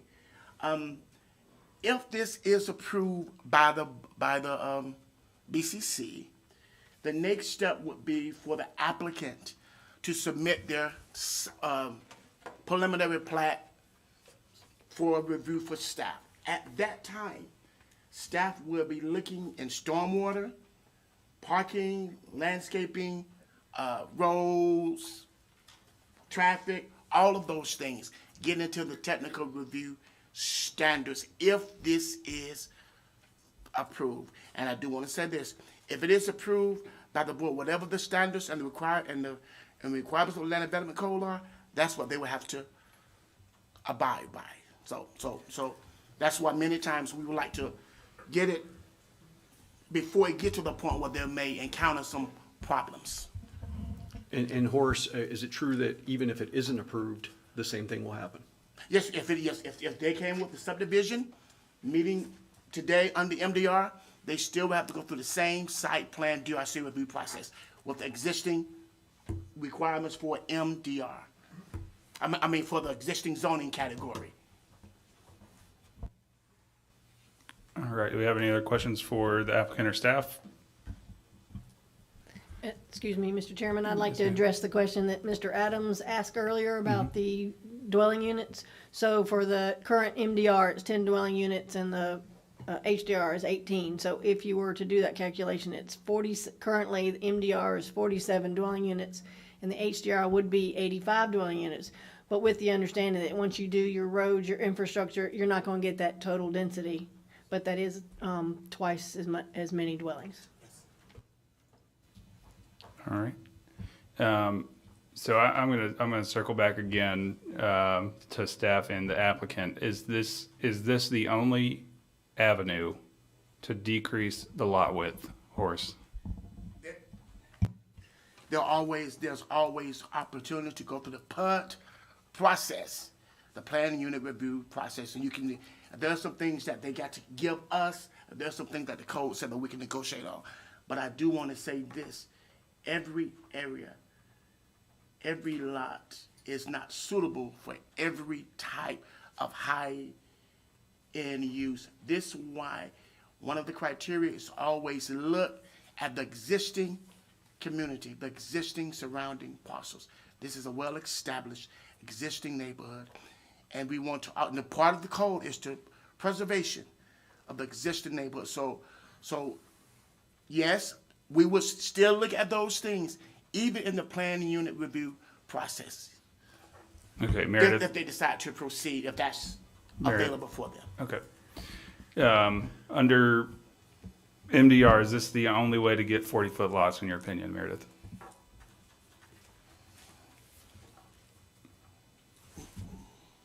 So, I believe this is was the best way to ask for the 40-foot lots. I am aware of the PUD process. That would require another public hearing and, as Mr. Jones stated, additional concessions. That may be something, depending on how today goes, that we pursue. Okay. All right, thank you. All right, anything else? If not, Mr. Walker? yes, sir. And yes, and staff, and again, there was other criteria that, I think spot zoning, it did not meet the spot zoning compatibility. What else yes, so all of them except for one, and that's why we have to look at the criteria as written and as Right. presented in the black and white language of the Land Development Code. All right. If there's any other questions, we'll take them at this time from the board. If not, I'll entertain a motion by any of the board members. Before I make a motion, I'm gonna make a statement. The request amounts to an increase in, if it gets approved, it'd amount to an increase in density. That's the bottom line. And we don't, as Mr. Jones says, we don't zone to a project, but rather we would approve all, or it'd be all uses approved within that zoning district. And we have to basically look at the 5 criteria. And regarding KZ 2024 Tax 01, based on staff's findings and specifically criteria B, C, D, and E, I recommend denial. Second. All right, we've got a motion and a second for denial accepting staff's findings of facts. Are there any discussions on the motion? All right, then all those in favor of the motion, please raise your right hand. All those opposed? All right. the motion to deny the upzoning has been accepted. So we'll move on to the next case. Chairman, would you mind if we take a 5-minute break and let That is- everybody clear out? That is fine. Yeah, we'll take a 5-minute break. We'll pick up at 10:05. Thank you.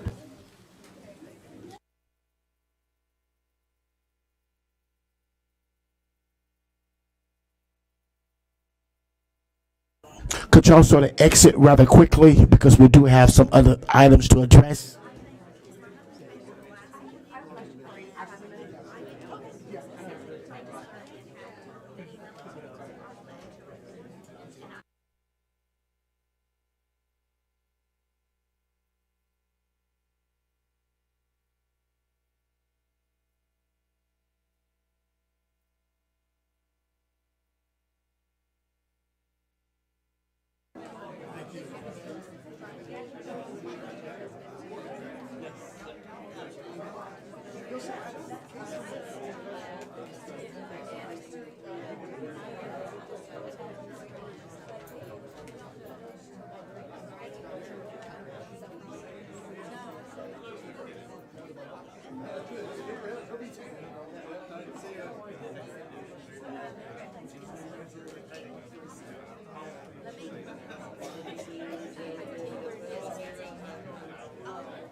It's been a minute. Good to see you. Hopefully, this is not a sign of your year, that first one.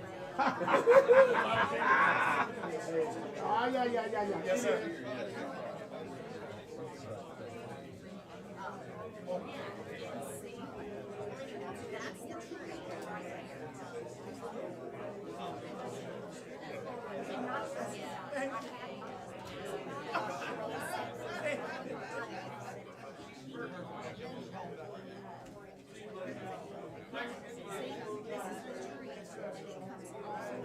Yes, it is just one of his cases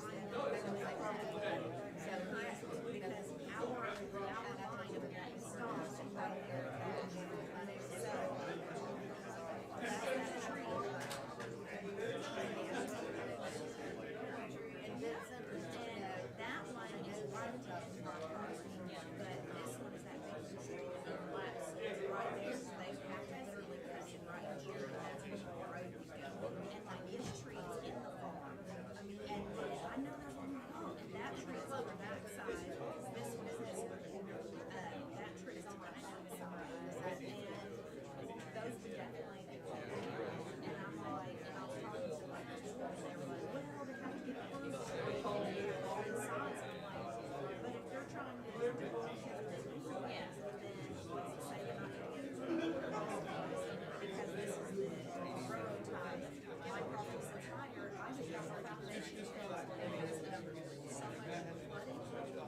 We're about to start the second case of the planning board. If you were here on the last case, we would just ask that you step out of the room, please.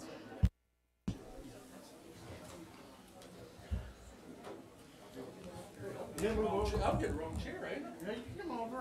I take Tim's too much power right there. I'll get over here. Come on, we'll see your Tim for the day.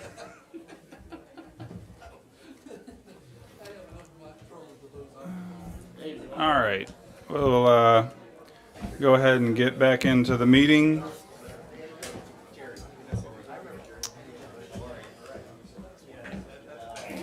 All right.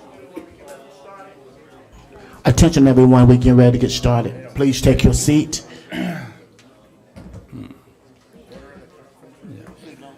All right.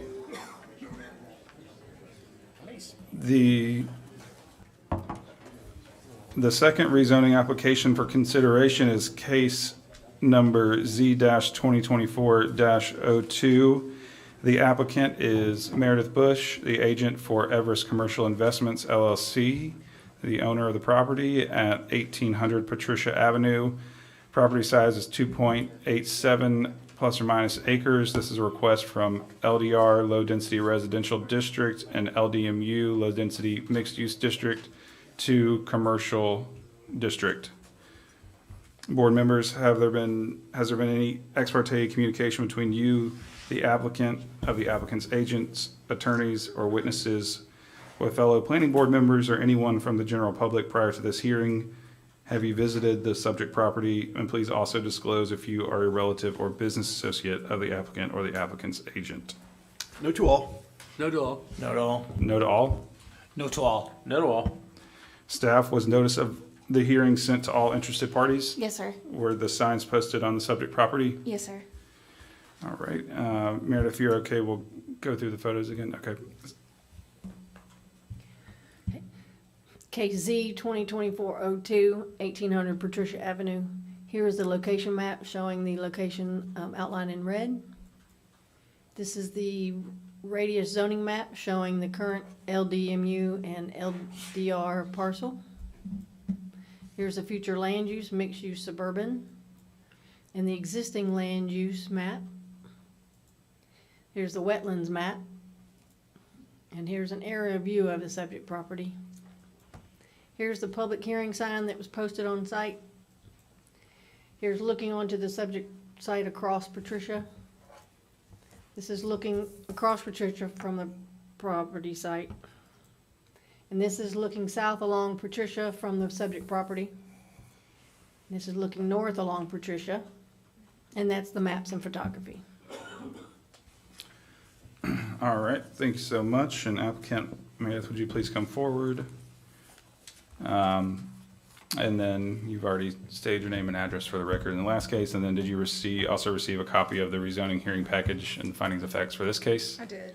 And then you understand you've got the burden of providing evidence that this is not in conflict with any portion of the county's land development code? Correct. All right. Thank you. You may proceed. Thank you. So this property has historically been operated as a bar lounge. It's been closed for quite some time. My client purchased the property and wishes to reopen it to operate as it was previously operated. However, the zoning doesn't allow for a bar. So that's why we're here asking for the rezoning. When we go through the criteria, as to criteria A, the proposed amendment is consistent with the intent and purpose of the current future land use category of MUS. As to criteria B, the proposed amendment to commercial is consistent with the intent and purpose of the Land Development Code. The commercial district establishes appropriate areas and land use regulations for general commercial activities, especially the retailing of commodities and services. The primary intent of the district is to allow more diverse and intense commercial uses than the neighborhood commercial allowed within mixed-use districts. To maintain compatibility with surrounding uses, all commercial operations within the commercial district are limited to within the confines of buildings and not allowed to produce undesirable effects on the surrounding property. As to criteria C, compatible with the surroundings, The proposed amendment is compatible with surrounding existing uses in the area. Within the 1,500-foot radius, the applicant has identified properties zoned LDR, MDR, and HDMU. Important in this case, the existing wetlands provide a natural buffer between the residential uses and proposed commercial zoning. The property has been developed as the Angler's Lounge and has existed harmoniously with the surrounding uses since its development. To ensure additional compatibility with the existing adjacent uses, if the amendment is approved, further review and evaluation through the Development Review Committee process may be necessary. As to criteria D, the amendment, if granted, would create spot zoning. However, despite being a case of spot zoning, the proposed commercial designation demonstrates a strategic and coherent approach to development. It establishes an organized framework that aligns with the existing commercial activities on the property. The zoning adjustment also maximizes the potential for economic growth in the region. And as to criteria E, appropriate with changed or changing conditions. Based on the existing uses and intensities and the zoning district allowances, the proposed amendment would not create urban sprawl and would be compatible with existing development. It is in the public interest to allow commercial zoning. The proposed rezoning will contribute to logical and orderly development pattern. And so because we're asking to go to commercial, we also have to meet locational criteria. One way to do that is through documented compatibility. In our proposal, we submit that the presence of an established commercial use on the property spanning decades underscores the historical context and relevance of the proposed zoning. The longstanding commercial activity has already demonstrated its compatibility with the immediate environment and therefore serves as a reliable indicator of the suitability of such use on the parcel. Furthermore, the presence of the wetlands surrounding the property provides a natural buffer, creating a distinct and unique environment. This ecological feature enhances the potential for the proposed commercial zoning to seamlessly integrate into the landscape without causing undue disruption to surrounding areas. So considering these factors, we would submit that the compatibility of the proposed zoning has been documented both by the fact that it's been commercial, historically commercial, and as shown by the staff's photographs, it's currently listed as vacant commercial, and they're just trying to reopen and operate as a commercial establishment. All right, are there any questions for the applicant? I want to move into staff on this one. I have a question on this one. Okay, I do have a question. Meredith, why, if it was able to operate before and now you're not unless you have commercial zoning, has there been changes since this place has been open last? And that's why you need the change in the zoning? So I don't know what the zoning was when it initially opened. I mean, it was open for decades, but it's been closed for quite some time beyond the time frame for us to come in under grandfathering or a lawful non-conforming use. If it had only been closed, less than a year, we could have came in and gotten reopened immediately. However, since it's been closed for such a long time, the only way to operate as a bar again is to increase the zoning. Okay, thank you. All right, staff, if you'd like to go ahead and make your presentation at this time. Yes, Allison Lindsay, Urban Planner Development Services. So this is Z 2024-02, 1800 Patricia, requesting the rezoning from LDMU and LDR to commercial. Consistency with the comprehensive plan. It is consistent with the intent and purpose of the future land use mixed use suburban. It would allow for, the mixed use suburban would allow for residential neighborhoods, non-residential uses, recreation facilities, public, civic, and limited agricultural. The parcel will use the existing roads and infrastructure. Future development, such as a subdivision, would go through any kind of development review or any site plan. Consistency, criteria B, consistency with the land development code. The proposed amendment to commercial is not consistent with the intent and purpose of the land development code. On the 2.68 plus or minus acre parcel, there is an existing building that has been vacant for decades, and the current zoning is split LDMU with a small portion to the north, LDR. LDMU allows for residential uses including townhomes, two-family, and multifamily, as well as a mix of neighborhood scale retail sales and services.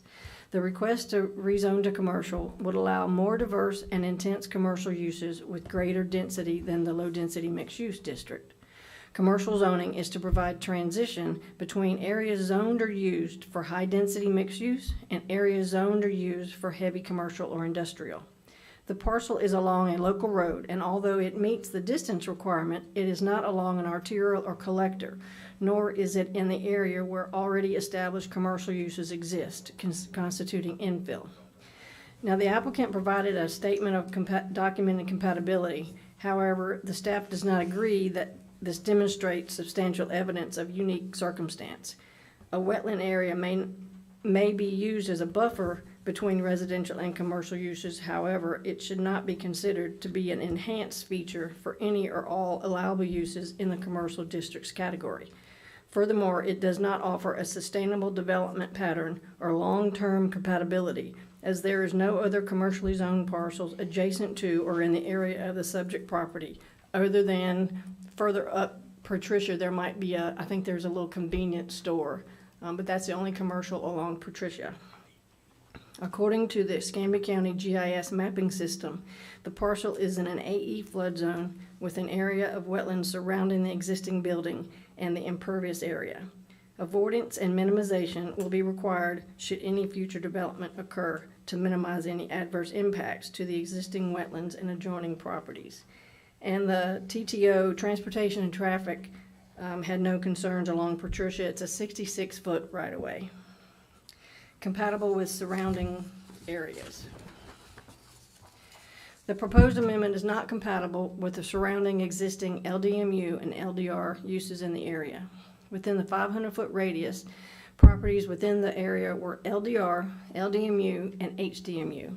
Additionally, the LDMU district is intended to rely on a pattern of well-connected streets and to provide for a separation of suburban uses from more dense and intense urban uses.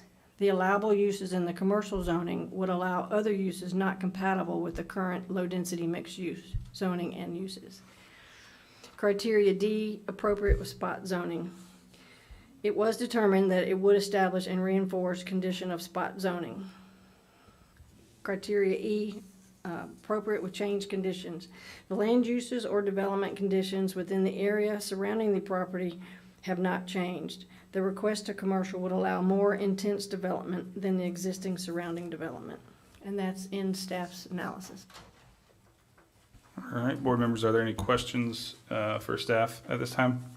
So to confirm, this is a split zoning scenario right now, correct?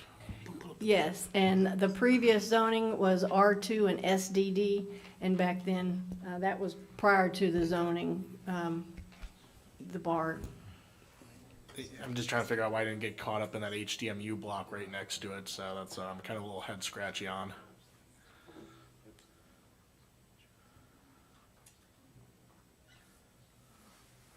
I can't really address that because that was kind of prior Yeah, I to know. I'm looking at us. this now. I'm kind of trying to figure out how this kind of landed this way already. Was it already rezoned or anything like that in the past? We didn't find any rezonings that we knew. Mr. Andrew Homer, who has to be sworn in, but he will explain.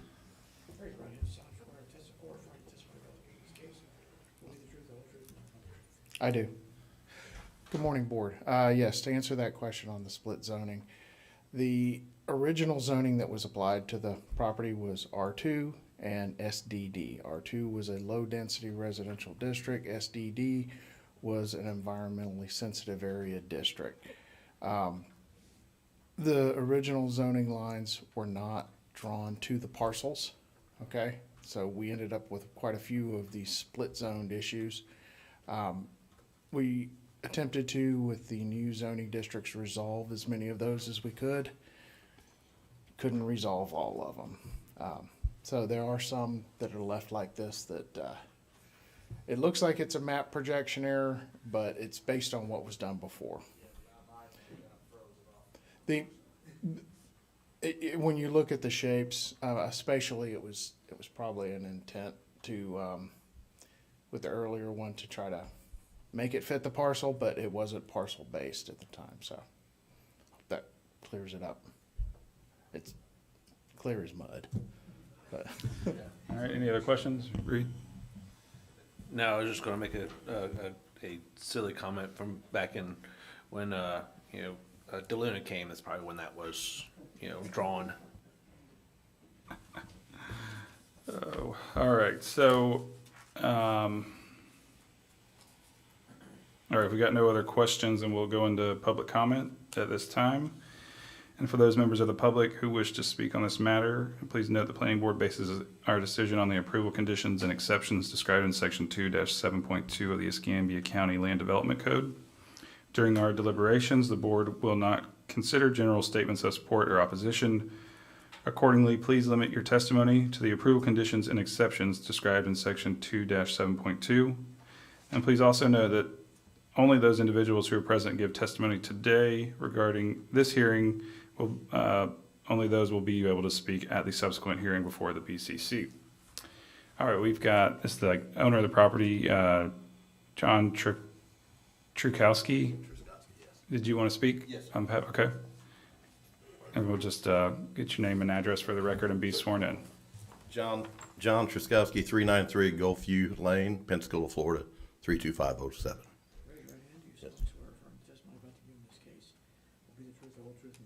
I do. You know, on this property, with as much wetland area is, I don't see that you could actually go residential there. It's been a commercial since its existence.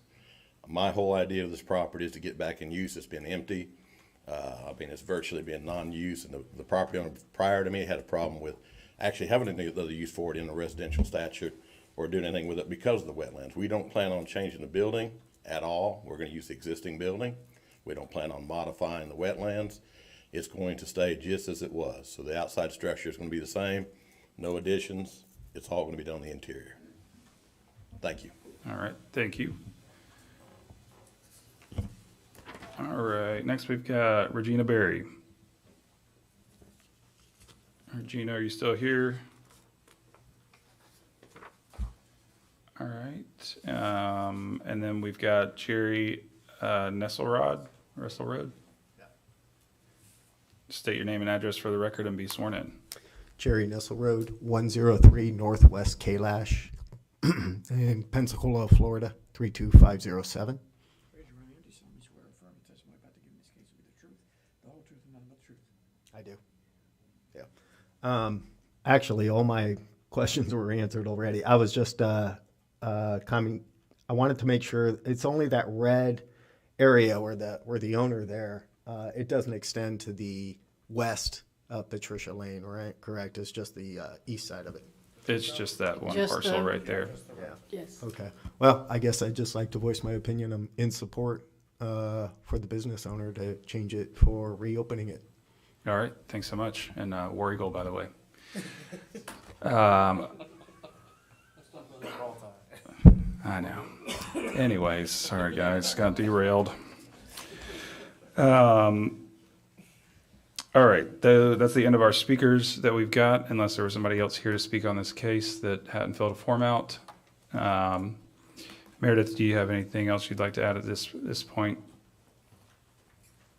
Just briefly, again, it's within your purview and your discretion to adopt our findings rather than those of staff's.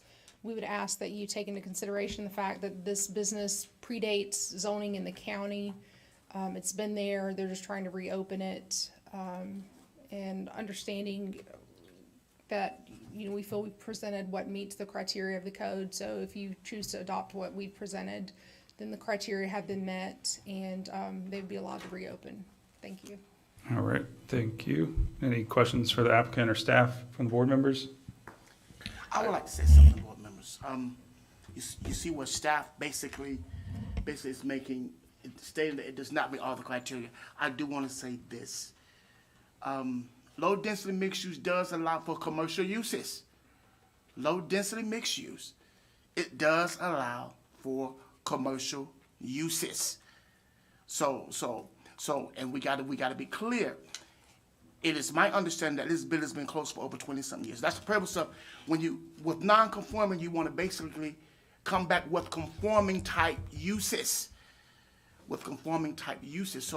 So if you look at the criteria that Alice presented so well, from the transition, it says, commercial, if you got area zone, property zone, high density mixed use, what does it say? I'm sorry. For transition, where you want to rezone to commercial? It's appropriate to divide transition between areas used for low or medium density residential and areas zoned or used for high density mixed use. Right, so you gotta look at that, so you gotta look at also too, that, I mean, if you look at it's not a hotspot, it's sort of orderly, you got high density, low density, you got low density residential. So it's consistent with the way that the area is, but I do wanna say this, low density mixed uses, but they wanna go to higher end commercial type uses. So that's, we got all of those other uses that can come along with that. So we're not, low density it's not eliminating commercial type uses. There are other protocols in place that they gotta go through, but it does not eliminate commercial type uses. Let me ask you this. And can we get the wetlands aerial pulled up? Sorry. You're good, Go ahead. you're good. Go ahead. Would HDMU be a benefit here, Horace? Would that be help? Because it's bordering it right there. It looks like there's an HDMU zoning area, so I mean, we got a pretty. Right, because LDMU and HDMU exclude the sale of liquor. Isn't that under the conditional though? Yes, it is. Yes, Okay, it is. so it can be a conditional under HDMU. It could be those type of two zoning categories. It will allow for conditional use, but that's what those protocols in place. You can put those things in place. The neighbors will come up. They can hear what's going on. So those things would be.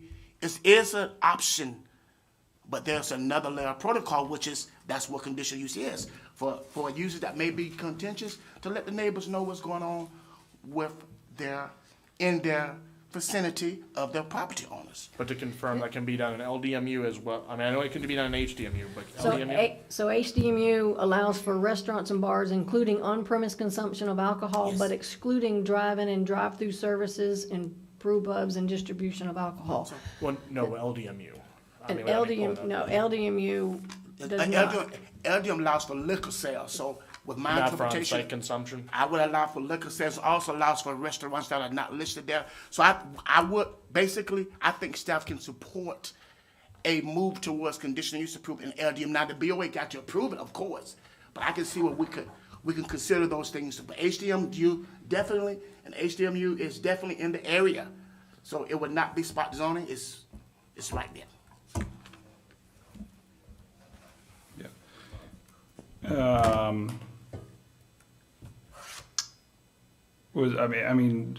Did staff discuss with the applicant that the option of a conditional use for this property would be yes, we did. acceptable? It was discussed, but So for clarification, we actually initially submitted a conditional use application for the property, but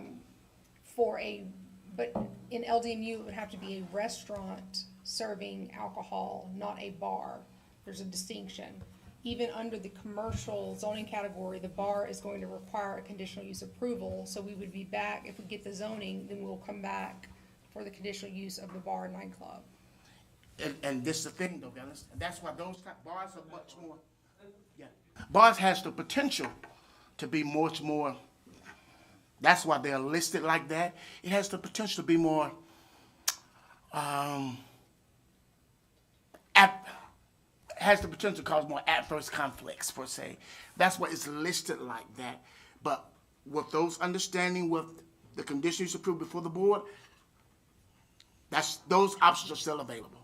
And it was our understanding that the applicant wanted the bar and not the restaurant, Restaurant. because they would have to, there's certain requirements for the restaurant versus the bar and restaurant with the food quota or percentage. All right. Is there any other questions? Yeah, I was just want to make this is probably out of my almost 9 years being here, probably the most unique applicant that I've seen. Of course, spot zoning is always a big case, but you've got water all around it. There's going to be spot zoning no matter what you do. And as I said, you can't even really do residential there because of the water. So it's kind of definitely a unique piece of property. And, over my years of clients, I've actually insured one of the tenants of that property less than 20 years ago. So it's probably been 10 years since it's been used that I'm aware of. But yeah, this is a unique one. This is kind of breaking my mind with what, but because it is unique. I understand the needs for it though. And you also, I think one of the main things is the surrounding uses as well, because it's asking for commercial, and all along Patricia from Fairfield down toward, I think it's Cerny, whatever that, they're residential. Can you bring up the zoning map for everyone? And then there's that little Junior Foods right past the mobile home park. It's residential. So it's all residential. And then it's on a local road, whereas the locational criteria requires for arterial or collector. Or documented compatibility. And even with, I know the client, respectfully, she mentioned compatibility. Compatibility has to be other type of commercial uses in place along Patricia. It's primarily residential. Okay. Are there any other questions? Mr. Chair? Yes, sir. I think, Horace, correct me if I'm wrong, but the HDMU on the cross the road is a trailer park, right? Mm-hmm. It's over there, so that's why it's Yes, zoned sir. that way? That's why. And it's residential, people live there with children and everybody else.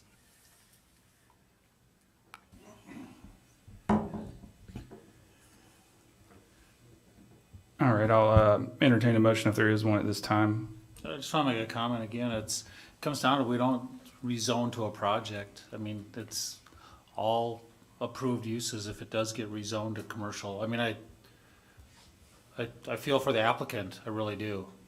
But again, it comes down to, who knows if it's going to change hands, down the road.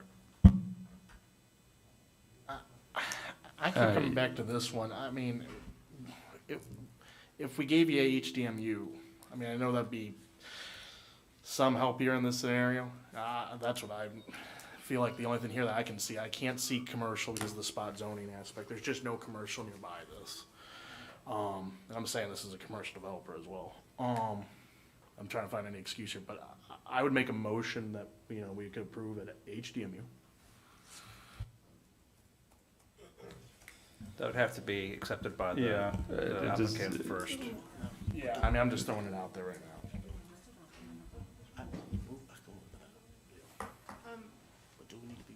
We're happy to accept HDMU if that's what the wishes of the board is. Okay. Then I'll second the motion. All right, so we've got a motion to take this from LDR/LDMU up to HDMU, which is a step down from commercial. We got a motion, a second. Any discussion?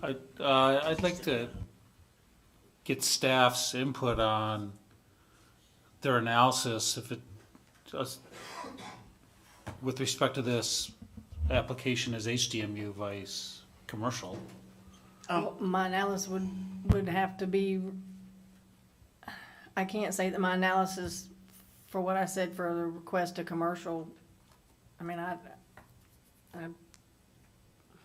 mean, we could, if that is the request, staff would request for us to come back, and we'll pay the cost of this one. I'll bear the cost managed with advertisement so that we could do review. Just looking at it, it appears to be favorable, but I don't want to miss anything. So it appears to be to lead to that way. Just looking at the map per se, but I do want to make sure that my assessment and the review is adequate. I'd like to see staff do their due diligence at no cost, additional cost to the applicant. Absolutely. Could we accept the applicant's responses? I mean, if we can accept the responses as commercial, but then as a downgrade to HDMU, we wouldn't have to go through this response. We have proof that it fits the criteria. If we accept the client's responses. I mean, we definitely take their analysis and do that, but it's still got to come back for the board. Still got to come back for the board. I think still have to come come up for the planning board, would we think so? So, I mean, I think, I'm making sure I'm understanding, or you're understanding what I'm asking and what, if we accept the client's findings for commercial as written with a HDMU instead of commercial, then we should be okay. We would not need another meeting. Would it have to be advertised as HDMU? Is it rezoning to No, HDMU? because No. it's down. We did this a couple We've months done this ago. a number of times. 3 times now in the past year. Saying it was done right prior to this. This is a down zoning, so it could be done. Okay. Okay. And the board could accept the applicant's findings today rather than another hearing. But if the board's discretion would like to hear more analysis from staff, then it could be postponed to another date. Okay. So, I think we had a motion in a second. Would he need to Yes, they would need to readdress amend- his motion with the findings of facts being the Yeah. applicants? So we'd have to back out this and go back to accepting their finding of fact. Correct, for HDMU zoning. You could just amend your You motion. do, Yeah, I just can a- amend my motion. So first I'd have to, go ahead and accept the applicant's findings into the record, correct? All right. It's already in the record, but you I would mean, accept their to findings accept of their fact, findings, yes. Well, I guess I make a motion for that right now. Okay, but let's So, I want let's- to be clear, so that if we go with Mr. Reed, basically, that it would not have to come back to the planning board to review the HDMU, if that's what you're indicating. I would prefer it to be cleaner if it did, for the purpose of cleanness, because since staff gonna have to rewrite their analysis. Staff have to rewrite some of their findings, because we don't have no findings to pass on. Now, that's me. I'm just trying to be clear. But that could also be the county's position if they wanted to, if they got to them and they wanted more clarification from staff, they could then ask for you to do another analysis. What we're saying is that we're accepting the client's analysis as correct with the commercial, but we're going to agree to the HDMU. So it's a down zone from the commercial, so we should be okay when it comes to our position. If the board comes back and says we want the staff clarification, then we understand that's the process. I followed the county's attorney's lead. And as staff, when I wrote this, I would still have to say that it does meet criteria A as the comprehensive plan. I would say it did not, it could meet the development code, although it still does not meet the locational criteria. The surrounding it would meet because it is adjacent to HDMU. Wouldn't meet that. And then spot zoning, it would also meet that because then it would be next to also the HDMU. So staff could say that it, regardless of what what they say they're gonna do, it would meet all but the one, criteria. All right, so the motion on the floor is to accept the applicant's findings of facts with upgrading their zoning to HDMU. We have a second on the floor, and so we can have some more discussion or we can take a vote. All right, Again, it was advertised as LDMU to commercial, and we're just kind of, we're trying to make, working with the applicant. But again, I think we should take our time and do our due diligence and let staff do a proper analysis for HDMU. That's what I believe. And at the end of the day, I'm willing to, if the applicant's okay with the added time, I'm okay with that as well, too. As long as we're all on the same course to where this is going. And that is staff preference. I want there to be cleanness going forward. These things are quasi judicial, and I want there to be absolute cleanness going forward with clear understanding. So that is staff preference. And we will bear the cost. Would we be able to get on next month's agenda, or is that already? we can schedule that. Remember, this is a short month for us, so would it have time? Okay. Rachel? Is that good? I'll withdraw my motion then. All right, well, I'm gonna need a motion to table this for staff's recommendations, or I'll entertain a motion to table this till next meeting in February, for the staff to, give a full analysis on HDMU of this parcel. I'll make a motion to table it for now until the February. All right, is there a second? Second. All those in favor, please signify by raising your right hand. All those opposed, all right, we'll see y'all next month. Okay,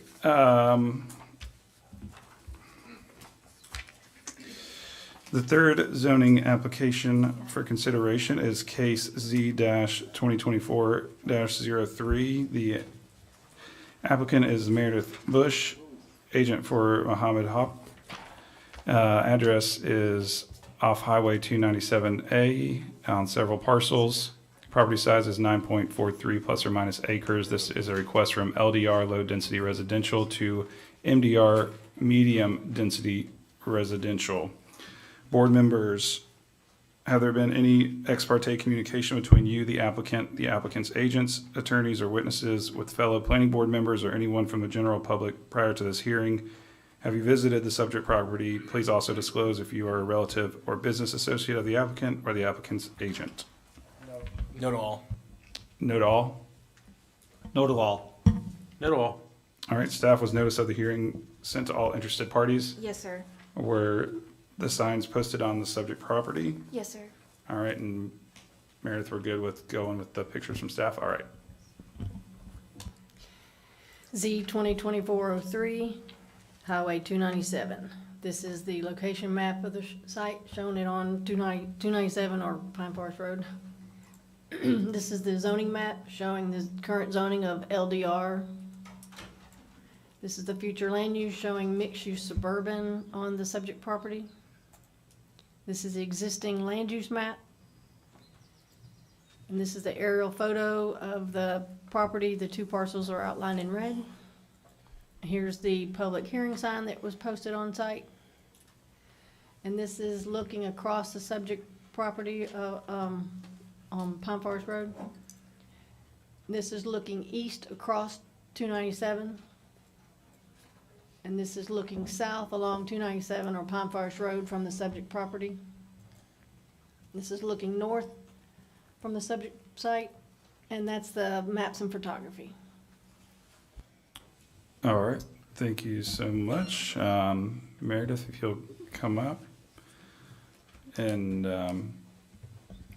I'll assume that you have also received a copy of the rezoning hearing package and findings of facts for this case. I have. And that you understand that you have the burden of providing substantial and competent evidence and that this is not in conflict with any portion of the county's redevelopment or land development code. Correct. All right, please proceed. Thank you for your time and attention today. You'll be glad to know that in this case, we agree with staff's findings on all 5 points. So this can, be an abbreviated presentation. As to criteria A, the proposed amendment is consistent with the intent and purpose of the future land use category. As to criteria B, the proposed amendment is consistent with the intent and purpose of the land development code. The parcel is across the street from medium-density residential and adjacent to low-density residential property. The MDR district establishes appropriate areas and land use regulations for residential uses at medium densities within suburban or urban areas. As to criteria C, compatible with surroundings, the proposed amendment is compatible with surrounding existing uses in the area. Within the 1,500-foot radius, the applicant has identified property zoned LDR, MDR, HDMU, COM, and HCLI. Residential uses within the MDR district include most forms of single-family dwellings, which are compatible with the surrounding area. Within the general vicinity, there are residential uses. There's also a Dollar General store, a mini mart, an auto parts store, Window World, and various offices. To ensure additional compatibility with the existing adjacent uses, if the amendment is approved, further review and evaluation through the DRC process may be necessary. As to criteria D, The amendment, if granted, would not create spot zoning. The property is across the street to MDR zoning and within 1,500 feet of MDR, HDR common, HCLI.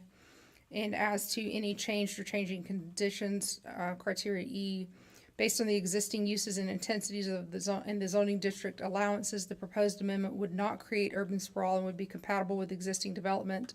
It's in the public interest to allow MDR zoning. The proposed rezoning will contribute to a logical and orderly development pattern. So we would respectfully request that you approve the rezoning. All right, thank you so much. Are there any questions for the applicant at this time? If not, we'll go into the staff's presentation. Do we have any speakers? We do. Okay.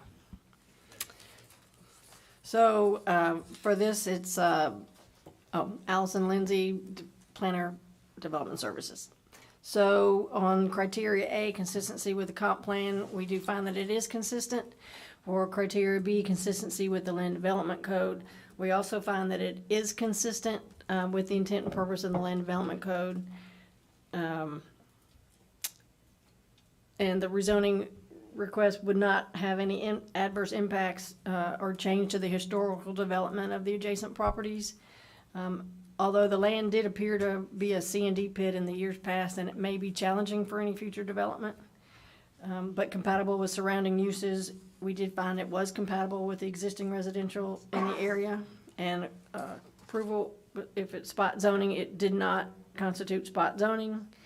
For criteria E, changed or changed conditions, the area has not had any significant changes in land use or development, and the request to MDR would increase the allowable densities and would be compatible with the existing residential in the area. And that's staff findings. All right, thank you so much. Any questions from the board for staff? This one's come before us before, correct? Okay, yeah.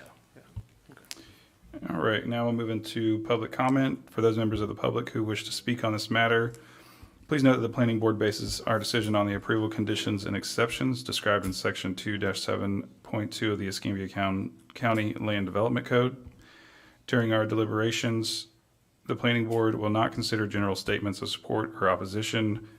Accordingly, please limit your testimony to the approval conditions and exceptions described in section 2-7.2.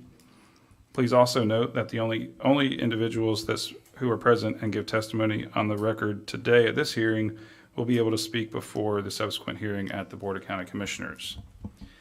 All right, our first speaker is Roger Workman. If you'll please come up, state your name and address for the record and be sworn in.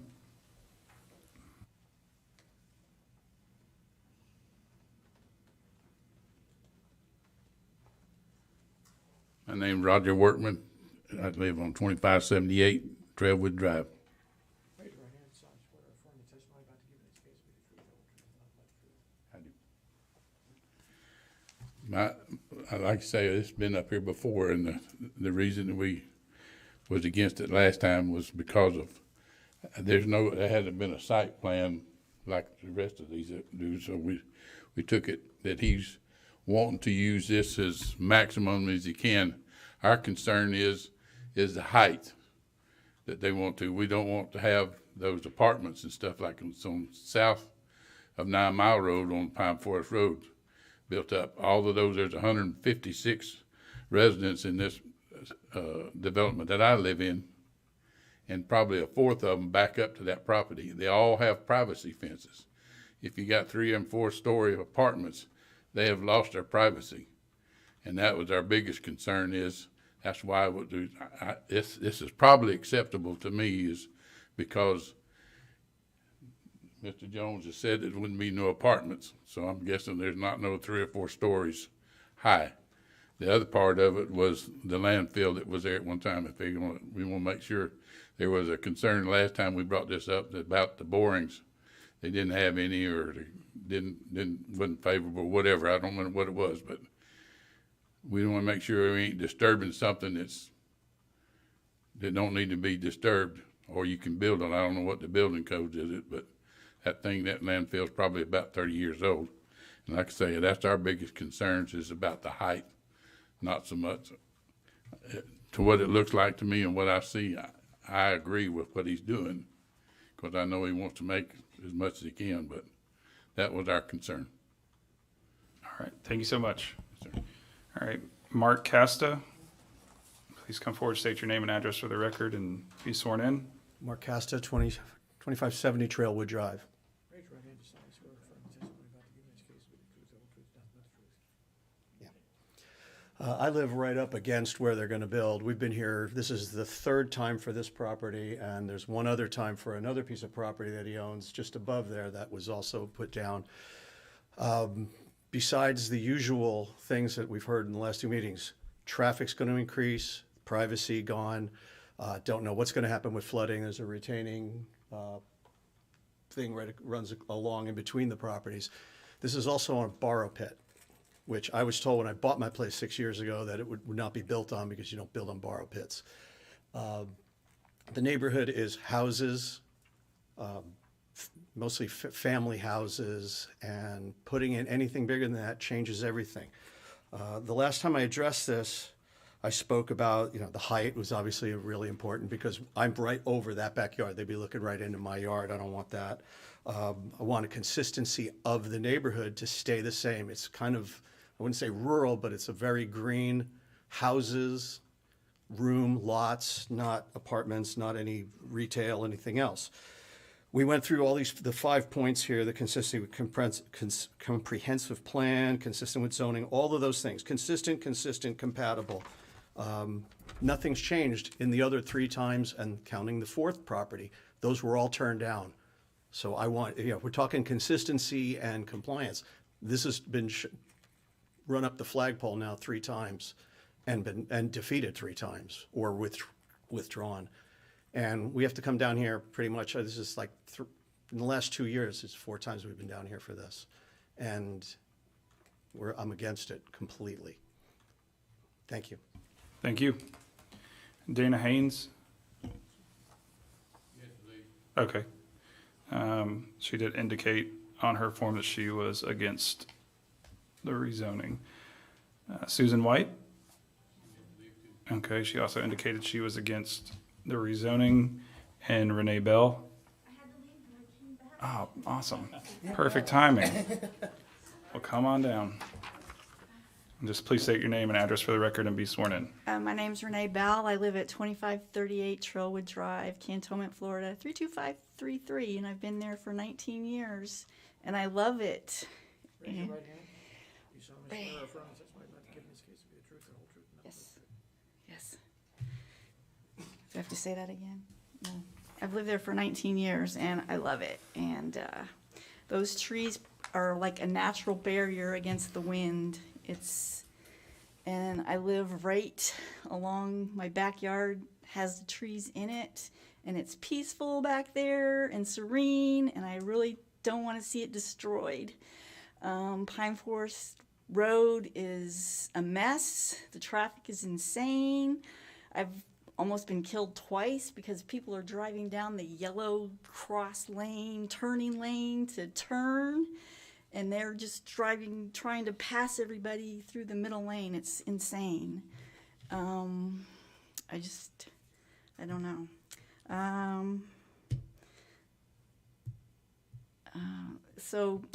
City planning is about building communities, not destroying them, and the roads and the traffic is just destroying the community.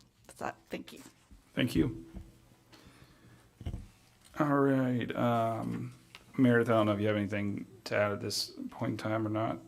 I'll let you make some closing statements. Just briefly, so the application meets the criteria, and we also accept staff's findings. Given that it meets the criteria, we would ask that you approve the application. As to the prior times before the board, those were different applications and different properties. There was one on this property where a different agent came in asking for HDR. This is my first time before the board on any of these properties. And as far as the comments related to traffic and privacy, my previous comments regarding, expert testimony would be applicable here as well. All right. Thank you so much. Any questions? I have one just for, can you pull up the zoning around? It goes back to my statement earlier, adjacent, meaning touching. And I know that sliver is Escambia County, but it is LDR. how do we qualify that as adjacent?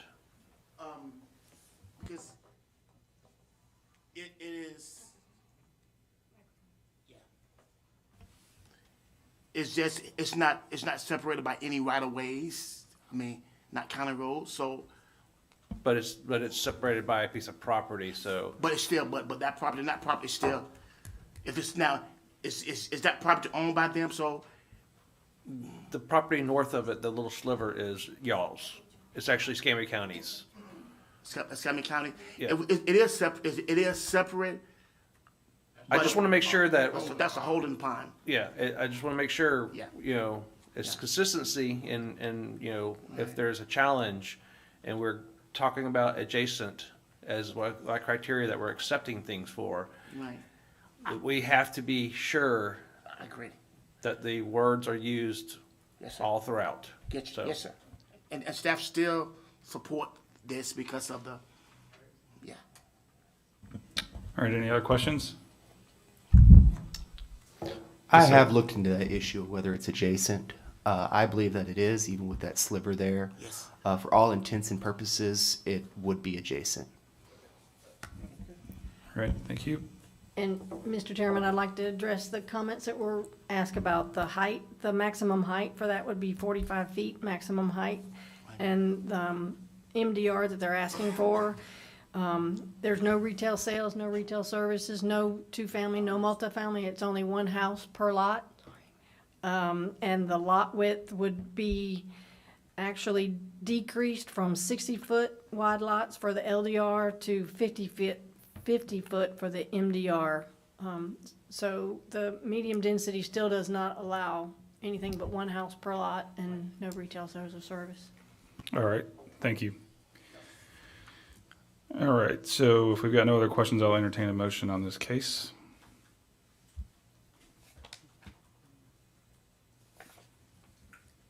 I move to accept per staff's findings. All right, we've got a motion. Do we have a second?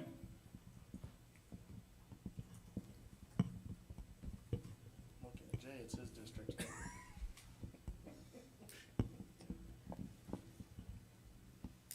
All right, if I don't have a second, then the motion will fail. All right. So the motion fails for lack of a second.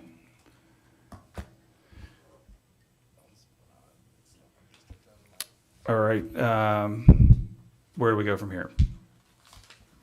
Then you need a motion to deny, correct? You can either table, deny, or accept. All right. This is your neck of the woods, Jay. What's your thoughts, man?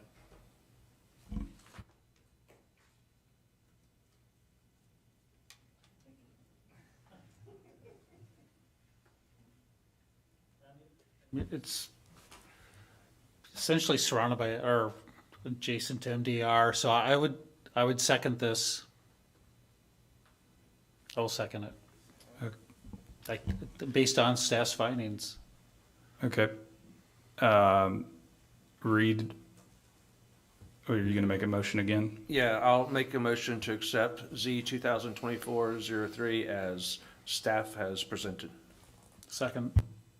All right, we've got a motion and a second. Is there any further discussion? All right, all those in favor, please signify by raising your right hand. All those opposed?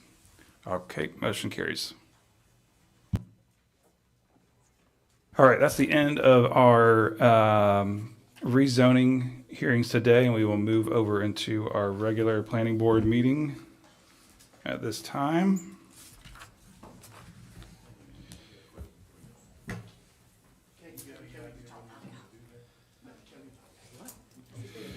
All right, the meeting of the Escambia County Planning Board for January 11th is hereby called to order with 4 members. We have a quorum. Do we have proof of publication? Yes, sir. Did the publication meet all legal requirements? Yes, sir. The chair will entertain a motion to waive the reading of the legal advertisement. So moved. Can we take I'm sorry, Mr. Chairman, can we take a little 5-minute to get everything together, please?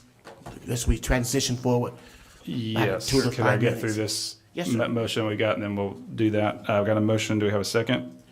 Second. All right, all those in favor, please signify by raising your right hand. All right, that is approved, so we will recess for 5 minutes.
I'm the only one that doesn't move up.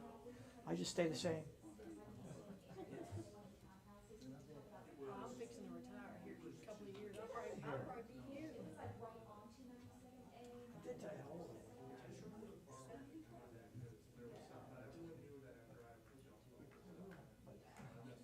think you did, but I just can't remember. I was like, I can't remember.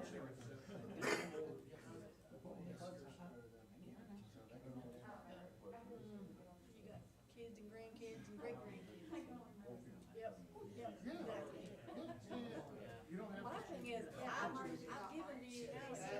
Say again? I told him, I said, it's my turn now.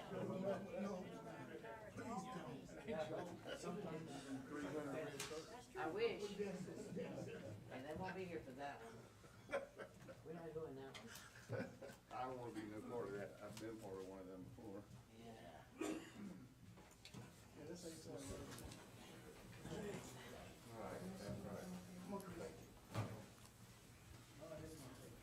Oh, please. I've been talking enough today. All right, we ready to get back in this?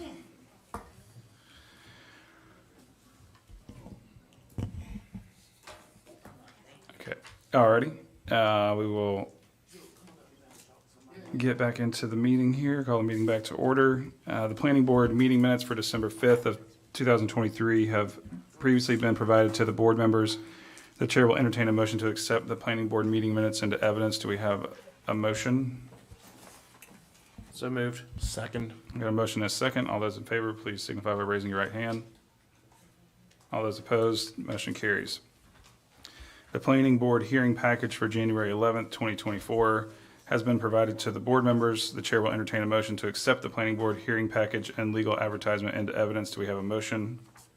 So moved. Second. All those in favor, please signify by raising your right hand. All those opposed? All right. We have got 2 public hearings today. We will get into first public hearing, a public hearing concerning the review of an ordinance amending Chapter 1, Section 1-1.14A, conflicts with the LDC provisions.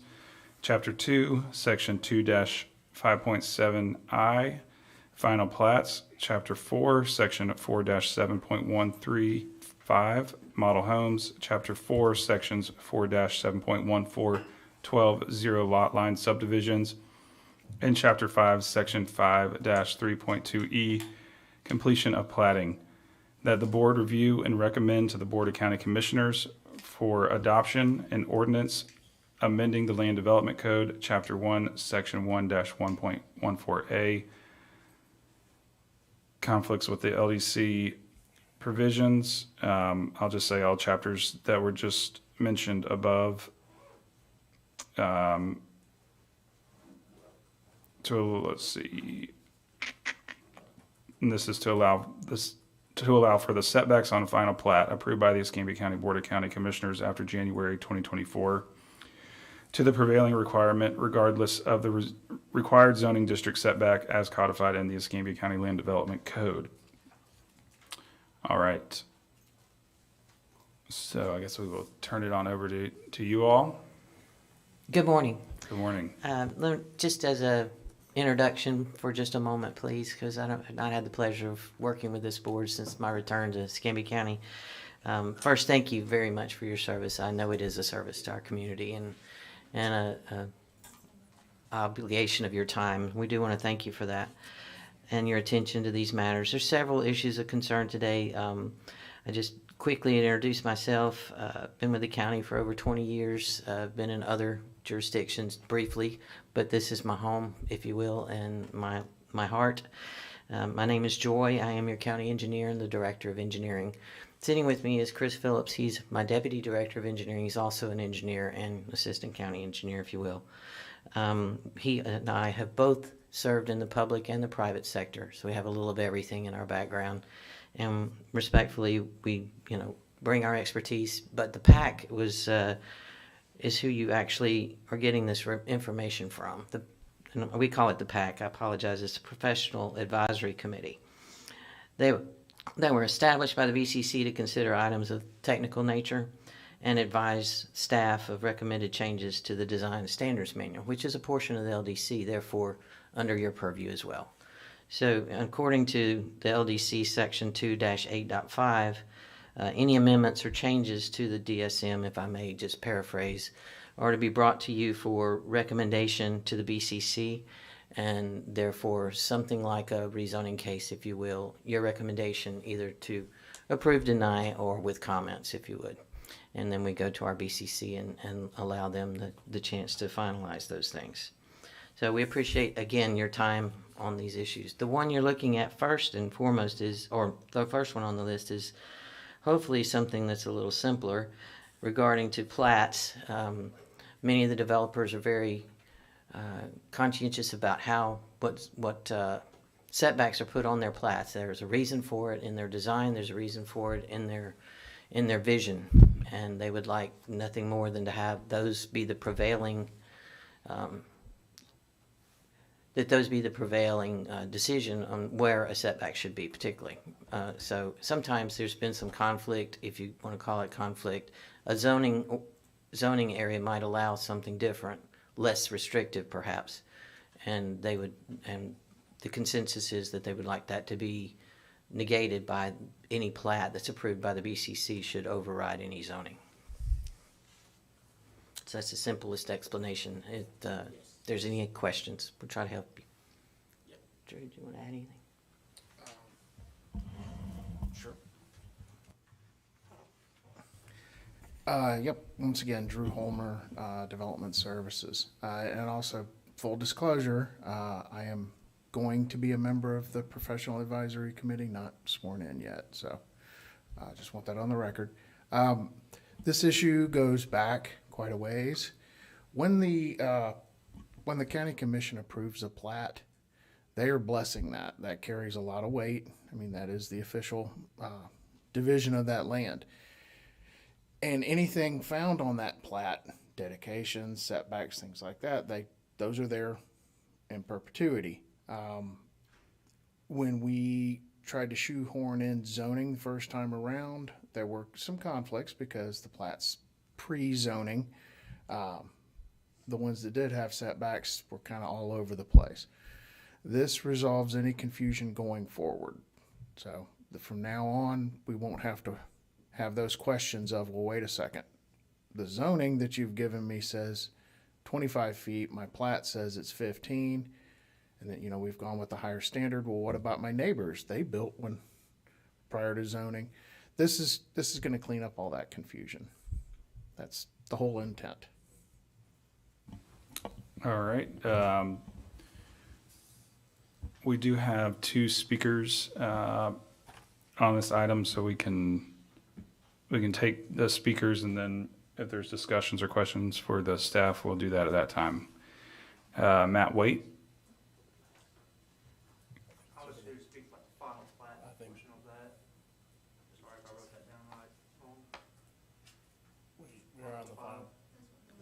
That we are, yes. And if you'll just state your name and address for the record, and then we'll get you started. Matt Waite, 324 Sundial Circle.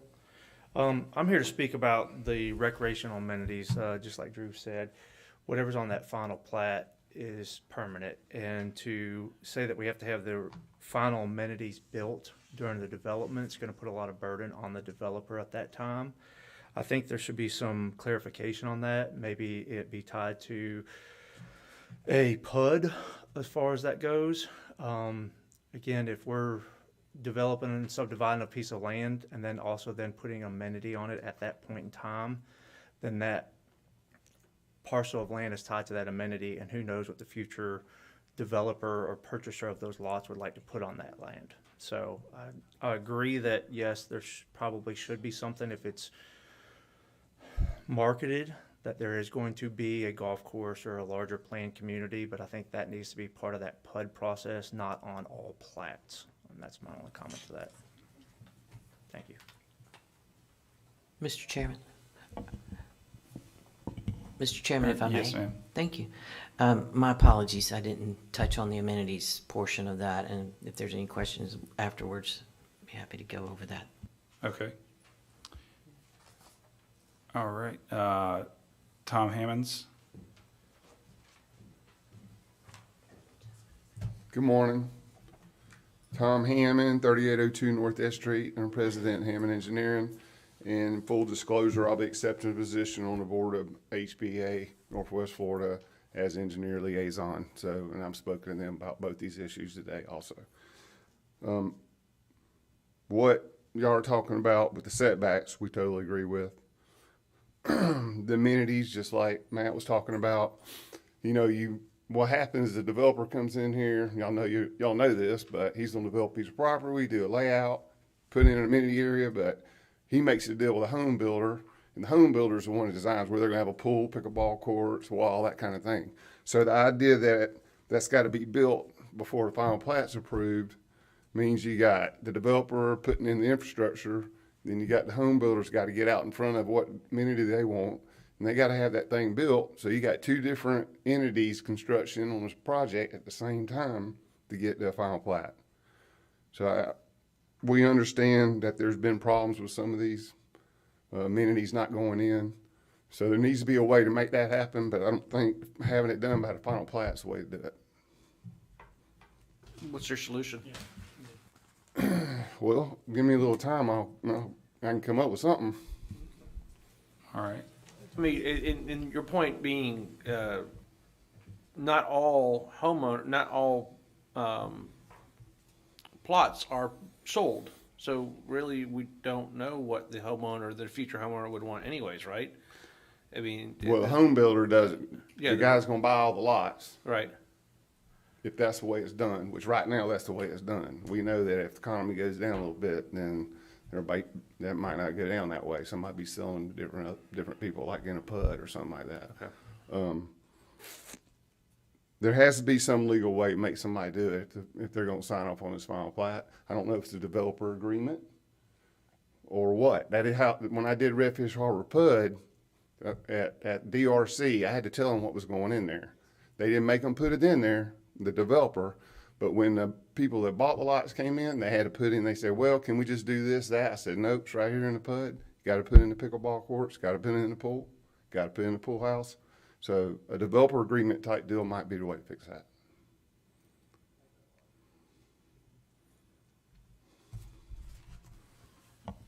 Thank you. Thank you. What's the thoughts of that from staff? I saw you nodding your head that's a good idea. How does that change what we're doing today, and what do we need to do? Yes, sir. I nodding my head in agreement with a lot of that.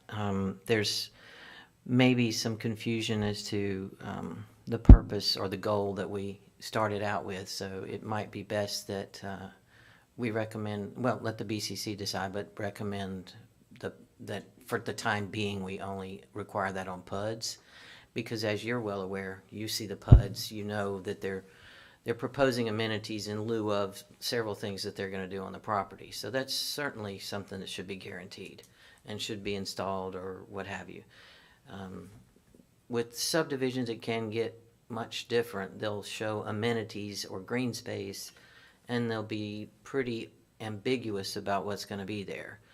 So there's been some discussion about there needs to be a guarantee of what's going to be there, some detail for construction plans that show us what we can guarantee the home buyer's going to get. So that just may need more discussion. I mean, it could be your recommendation to let us just go forward with it just for PUDs at the time, for this time, and then come back later with something else for the final plats. Mr. Hammond, would you be okay? I mean, with that, the only reason why I'm relying on y'all are the experts at this. This is beyond my knowledge as a sole insurance agent just sitting on this board. But this. I mean, it sounds very technical, and I don't want to screw this up. So let's just use an example of a couple of them I've done. I did Deer Run Phase 1. I held out a parcel in the area for amenity. D.R. Horton didn't tell me at the time what they were going to put there, but they were going to put an amenity in. We left it vacant, then did a separate contract with them and did a site plan, came through DRC, and there's a pool and all that type of thing. I think there may be a way to, most of these guys, as of right now, like I was saying, have a deal with Adams Homes or they're D.R. Horton, whoever it is, for the whole thing. So early on, maybe we can get D.R. Horton tell us, what are y'all going to put in there? And then have a legal document that that's what they're going to put in there. And then when we come to the final plat gets done, they're done with the infrastructure. They got to come in here. I don't know how the method to make them do it. But I mean, they got to come to DRC, and on that site plan, they got to have those items they agree to. Maybe those items are on the face of the plat, written. Amenity area, it's going to have a pool, it's going to have this, and this, and it's a note. I mean, there's 400 notes on these final plats now. So maybe it's another note. But then it's signed, it's approved by the board, and then guess what? They come into DRC, do that thing, they got to do it. Tom, in a way, it's similar to what they've done with infrastructure and ownership and maintenance responsibilities. That is now required to be listed on, you can correct me if I'm wrong, that is now required to be listed on the plat and fully disclosed so that homeowners don't end up with private lift stations. Yes. And sewer collection systems underneath county roads that the homeowners are responsible for. That's correct. Plats now have that disclosure note, infrastructure maintenance disclosure form that now goes out with them for those lots. I could be on that. So it'd be similar, so for amenities, it would be written on the plat before any parcel goes up for sale to a homeowner. Mm-hmm. Correct? I'll tell you something else I just thought of. It could also be tied to the 2-year warranty on the infrastructure. You got to be in the 2 years. So yeah, I was going to mention that. Sorry. Since Mr. Hammond brought up Redfish Harbor, so that was a PUD, and I'm pretty sure just before final plat we came back and talked to y'all about that because one of the amenities was a swimming pool, and I know there was some concern at the time that without any houses there was some concern that putting that in because it was part of the PUD could be an attractive nuisance without residents there. So I think the way it's kind of being discussed now does give both sides some leeway as these individual situations come up. So the idea of starting with a PUD, because these are agreements, with the PUD, they're asking us to grant variances overall to certain requirements, and in return, they're going to provide these amenities. So I like the flexibility. Would there be a timing and a phasing of the amenities going in? I say once 30% of the buildings are put in, you've got to have a certain amount of the amenities put in as well. Well, I just had the thought that before you, maybe after you get 50% of your houses in, you gotta have the amenity in. And you don't get the CO on the 51st house, or, I'm just 51%. All are- Right, yeah. Now, our friends with D.R. Horton, them folks may not like that idea, or Adams or whatever, but it's better than this right here where we gotta have it built to get At to the the end. plat. I mean, the intent is to support the developer, but also protect the That's correct. future home buyers in these developments and PUDs. Yeah, precisely. Thank you. I think all good suggestions and something we can vet a little better again at the PAC. Mr. Hammond and I spoke earlier, and he was saying he'd been unable to attend the PAC, and that was part of the problem with this conversation. So I apologize. It's his fault. I'm just kidding. But I do appreciate the dialogue. It really does help us tremendously. I think some of the suggestions for the 2-year warranty and/or maybe there's an and/or solution that says 2-year warranty and/or 50% or some number like that. All right. Mr. Waite, you wanted to chime back in? Yeah, I'd like to speak on it. So the amenity is a selling point too when you're building. But what I don't want this to happen is to tie somebody else who doesn't have that capital to build that, right? So not everybody's out here developing, or there are large companies like D.R. Horton and Adams and stuff. By putting it in there, that has to be done at plat, they're having to put up additional money. And you might sell half of a neighborhood to one developer or builder and half to the other, and they might not agree on the amenity, right? So there's a lot of different scenarios that come up during that development part, but making it a condition of the plat, I think, is going to deter a lot of people from even showing an amenity area at all. So I want that to be clear that yes, we're in favor for doing the amenities and having them done in a timely manner. And I think a lot of this came up with because we tried to start an amenity on a piece of property that was under development, and we weren't allowed to start that amenity before we had final plat because you run into sewer and water issues and DEP clearances and stuff like that. So that's where that one note came in to say, hey, we're going to allow you to start an amenity before the final plat, because we do, certain situations you want that amenity up. Hey, this is what's in the community, but we don't also want to handcuff other developers to what we have privy also to. See what I'm saying?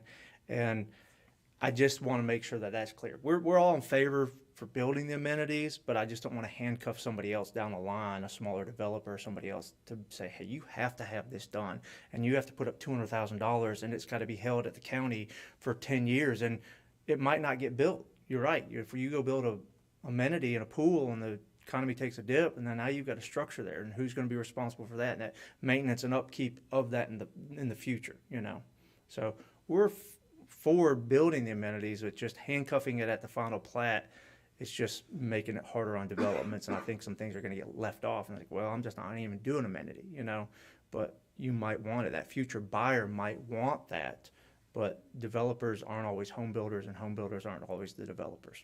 So, thank you. So I'm about to say, I don't know what everyone's thinking on wording for this one, because it kind of feels like a fluid situation. How do you reword this to compromise with, again, what you kind of agreed on with the PUD side, starting off with the PUD side with also a little bit of flexibility or some timelines or, criteria. That's something that we're going to look at y'all for helping. We can move forward, if you will, as presented, with the recommendation that the amenities language only refers to a PUD at this time.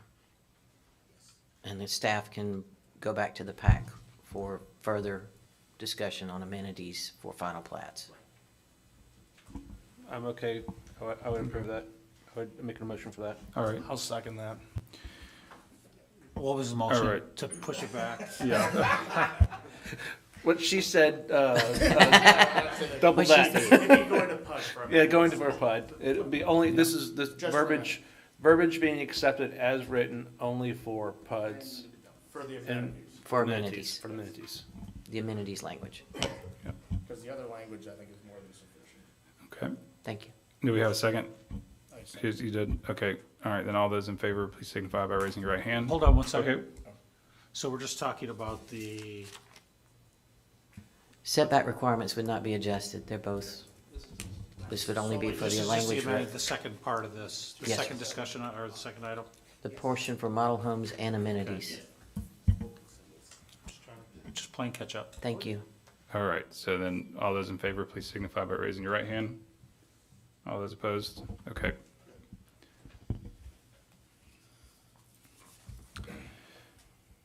All right, so now we need to move on to the second public hearing concerning the review of an ordinance amending the Design Standards Manual, Chapter 1, Section 2-16A, Connectivity Chapter, or Connectivity. Chapter 1, Section 3-1.2 A through D, Parking Demand, and Chapter 1, Section 2-2.2 F, Pedestrian Access. That the board review and recommend to the Board of County Commissioners for adoption an ordinance amending the Design Standards Manual of the Land Development Code, Chapter 1, Connectivity, also in Chapter 1, Parking Demand, also in Chapter 1, Pedestrian Access, to allocate connectivity determinations to the county engineer and modify certain parking requirements. Additionally, this ordinance removes old language from the DSM regarding residential density bonuses. Okay, keep in mind the first one was the easy one. This will not be quite as easy to get through, a little more complicated, but we appreciate your tolerance and patience. And we're going to go through this brief PowerPoint and let Chris go through that with you briefly. Good morning. Thanks for being here once again. Just going through the PowerPoint really quickly. The current Land Development Code and Design Standards Manual does have some language regarding interconnectivity and off-site improvements, but it's really quite general and definitely needs to be refined a little bit going forward. Next slide. So commercial development. As you can see here in this picture, you see a McDonald's, and this is out on Sorrento Road with Gulf Beach Highway just to the south. Just to the right there of that is a medical facility, I believe. And as you can see, if you were to go to the medical facility and want to go grab a hamburger after your appointment, you would have to get back out on Sorrento Road to enter the McDonald's. So this sort of scenario is definitely not good for traffic flow on our major corridors. And we all know that we have limited funding with which to add capacity to those major corridors. You're talking hundreds of millions of dollars to four-lane some of our major roads around here. So this can be definitely a very intermediate, very small step to be able to reduce some traffic on our major corridors. Next. This is the area here in question. Again, you've got the McDonald's and you've got the urgent care. I think now to the south, to the southeast of the urgent care, there is a boat and RV storage location. And to the just to the east of that, where you see the word Escambia for the sheriff's office, there was a proposal not long ago for some multifamily there. And what we run into with a situation like this is that proposal for multifamily would essentially not have to connect to the Winn-Dixie Shopping Center to the north, which makes zero sense. Folks would have to get out on Gulf Beach Highway and traverse the access aisle to get up to Winn-Dixie, because that is a privately owned access aisle. So again, looking at ways to tie things together within our commercial cores with the commercial interconnectivity will go a long way to being able to ease movement in these areas. Just to the southwest, I mean, if you've been out to Perdido Key lately, you know there's a 300+ unit apartment complex that has no direct access to the publics. There is a pedestrian way, but if I'm an elderly person that cannot carry my groceries several hundred feet, I've got to get out on to Perdido Key Drive or Innerarity Point Road to be able to go grocery shopping. We're just looking for ways to minimize that off-site traffic to go next door. Next slide. Kind of the same scenario with residential development. You can see right here that we have well, there's more than two subdivisions. We'll get to that in just a minute. But you can see subdivisions that have houses back to back. They share common fences. But you can see that this one's located on the corner of two roads. Next slide. So the red lines are the barriers that are essentially in place for connecting these two subdivisions or three subdivisions together. So if I live on Waterbury Way to the southeast and I want to go visit a friend just beyond my fence, I have to get out onto West Kingsfield Road or go up 297A to be able to go visit that person. If they're borrowing, for lack of a better, if they're borrowing a tool that I need to transport in my truck, we've got to go out on the major road. Whereas if a little bit of thought and some stub outs had been put in as these developments were being put together, you would be able to work your way through the neighborhood to be able to visit your neighbors. Next slide. So the proposed language, as you see in the ordinance, again, we're looking for basically a requirement to interconnect. The first development in would be the ones that is going to stub to the neighboring properties. If there is an existing stub out or an existing street, I mean, obviously they would connect to that. If there's not, by them being the first in, they kind of get to dictate where that's going to be. And we're not looking for any off-site paving at this point. We're just looking to get the driveway connection paved and built to the property line. Next slide. Subdivisions, and I'm going to just talk about subdivisions real quick. Sometimes those get a little hairy with the interconnectivity with adjacent undeveloped property, but I think it's important to realize that I think here everybody wants to be in a coastal community right now. So it makes sense to be able to plan for that development that is coming in next door. Our neighbors in the county immediately to the east, they've been doing this for over a decade. They've not had any litigation during that time.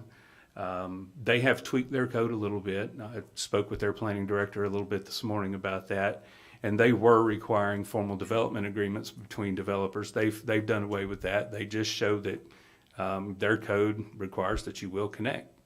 And if you're a new development going into an existing one, yes, you're going to stub out to that existing development, and if they ever move forward with any renovations or anything that's going to require a new site plan, they would be forced to tie in to the new development to the side. There's been a very large number of successful interconnections over in Santa Rosa County, and it goes a long way to being able to keep traffic off of their major corridors, and we're hoping to kind of emulate the same thing here. For residential parking, moving into that discussion, the picture here kind of speaks 1,000 words as to kind of what we're talking about here about being. We got a question real quick. Oh yeah, Before sure, we jump into parking, okay. Can we keep it to connectivity? Sure. I'll be honest with you. This one here, and we're Escambia County, Santa Rosa may have some success with it, but at the end of the day, I just think it's crap. And I don't mince these words. FDOT has the suggestion of interconnectivity. The suggestion does not mandate. This is a mandate.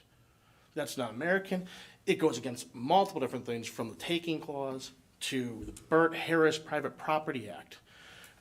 We can't be out here dictating the basic fact that I'm about all of a sudden going to have to do something for my neighbor's use. That's the problem with this. There's too many holes in this where there is actual issues, and I deal with this. The basic fact from liability alone, where you talk about people going across from a Publix to a private development, if that woman slips and falls, do you want to know the liability nightmare and who's finger pointing that? Or, as we heard from multiple different cases earlier today, was pedestrian safety. Pedestrian safety on projects, as you well know, is a nightmare, especially when you bring in multiple different sources of travel. I love the fact that we're trying to put this in to a degree, but it really just only protects multiple issues, especially by FDOT's own standards, when you're taking a right turn and you're gonna get rear-ended. And that's by their own words. And I've had this conversation with Tim Smith and multiple people at FDOT previously. Our county is one of the best examples, to be honest, when we're talking about connectivity purposes, that our roads are misclassified. In 20 years nearly, there's only been 2 reclassifications of access category, one of them being 9 Mile and Beulah. Where this would come into effect, I'd see is yes, if the county wants to put in service roads in the right-of-way with the state, so be it. But don't put that burden on the private property owners. This starts here, and the next thing you're gonna be saying on some residential person developing a single-family house, that they have to put their driveway all the way to one side or the other so their neighbor can use it. If we don't start or stop here, I would like this language to stay as it is written, because this puts too much power in the hands of, county staff in dictating this. I'm just being honest with that.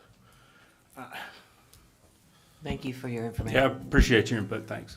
I will say, I did reach out to everyone on this one, including Horace. He talked with me on it. I put my things on it. Joy, I reached out to your office 3 different occasions. They kept passing me over to Wendy. I didn't know who that was. I also left them a voicemail. She's my assistant. Yeah, I didn't say that. I was going to you. And I also left a voicemail for you on your personal device yesterday at 9:50. I tried to discuss this with everyone I could, because I've had this discussion with my commissioner as well on this, and this isn't, we're not a communist country. We can't be just throwing out where we can say from the next door property, for that benefit. There's too many holes to address that, and that's where the problem lies in this. And I've dealt with that. There's too much finger pointing and too much liability that comes from it. I'll just leave it at that, and we'll go on to parking.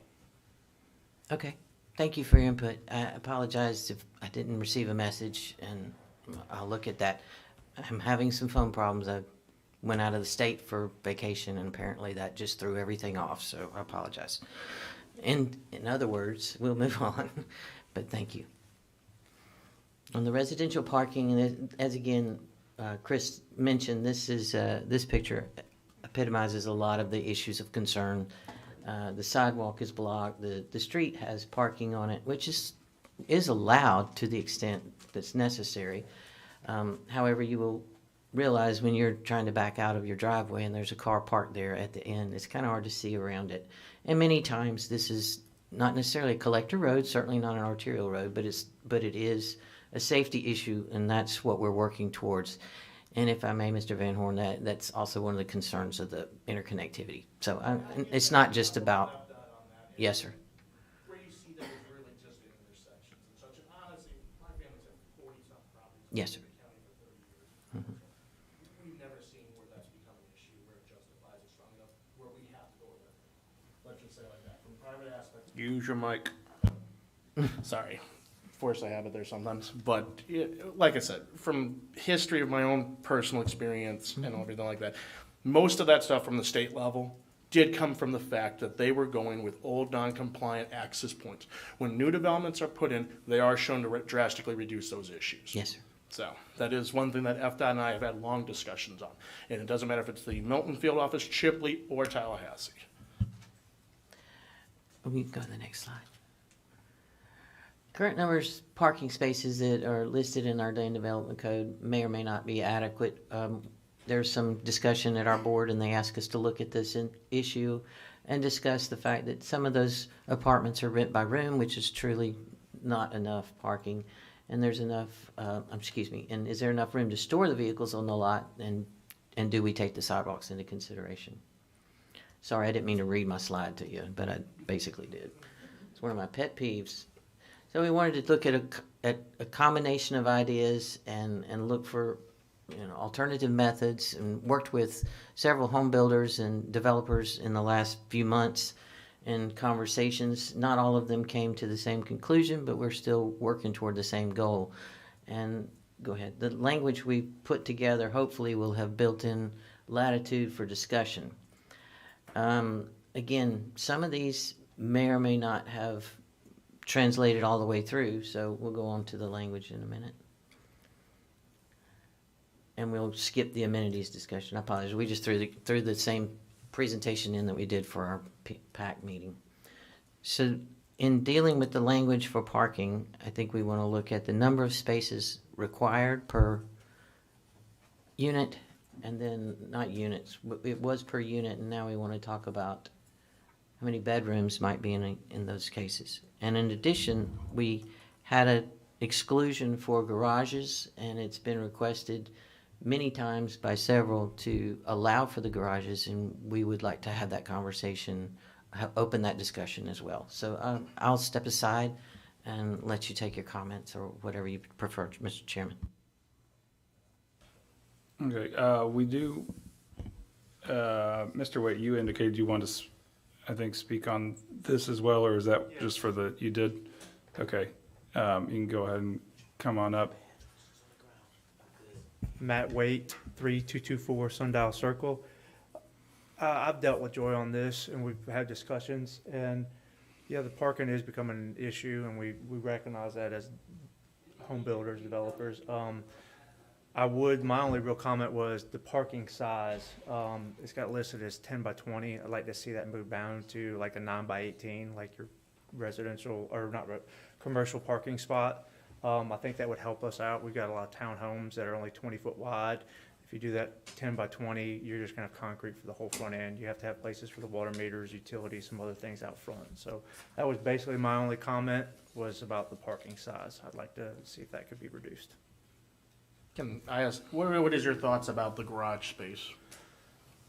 Because that one there is something that interests me immensely on this. Yeah, I get the point. You have a single car garage, a lot of people aren't gonna use it, but it is available to be used. So I see we've had discussions about on particular projects, if we write that into our covenants and restrictions, part of it on these townhomes. But yes, I think the availability is there. I think it should be counted, but I know everything's a give and a take. So, you know, I think if you've got a single car garage, it is tight, but it is possible to park something in there. And if they choose not to, then that's something that maybe needs to be handled at a jurisdictional situation, you know, so. Okay.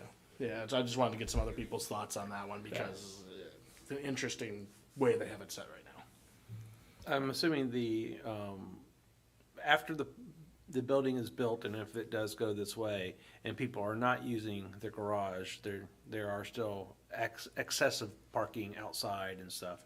That would be the HOA's responsibility for enforcement?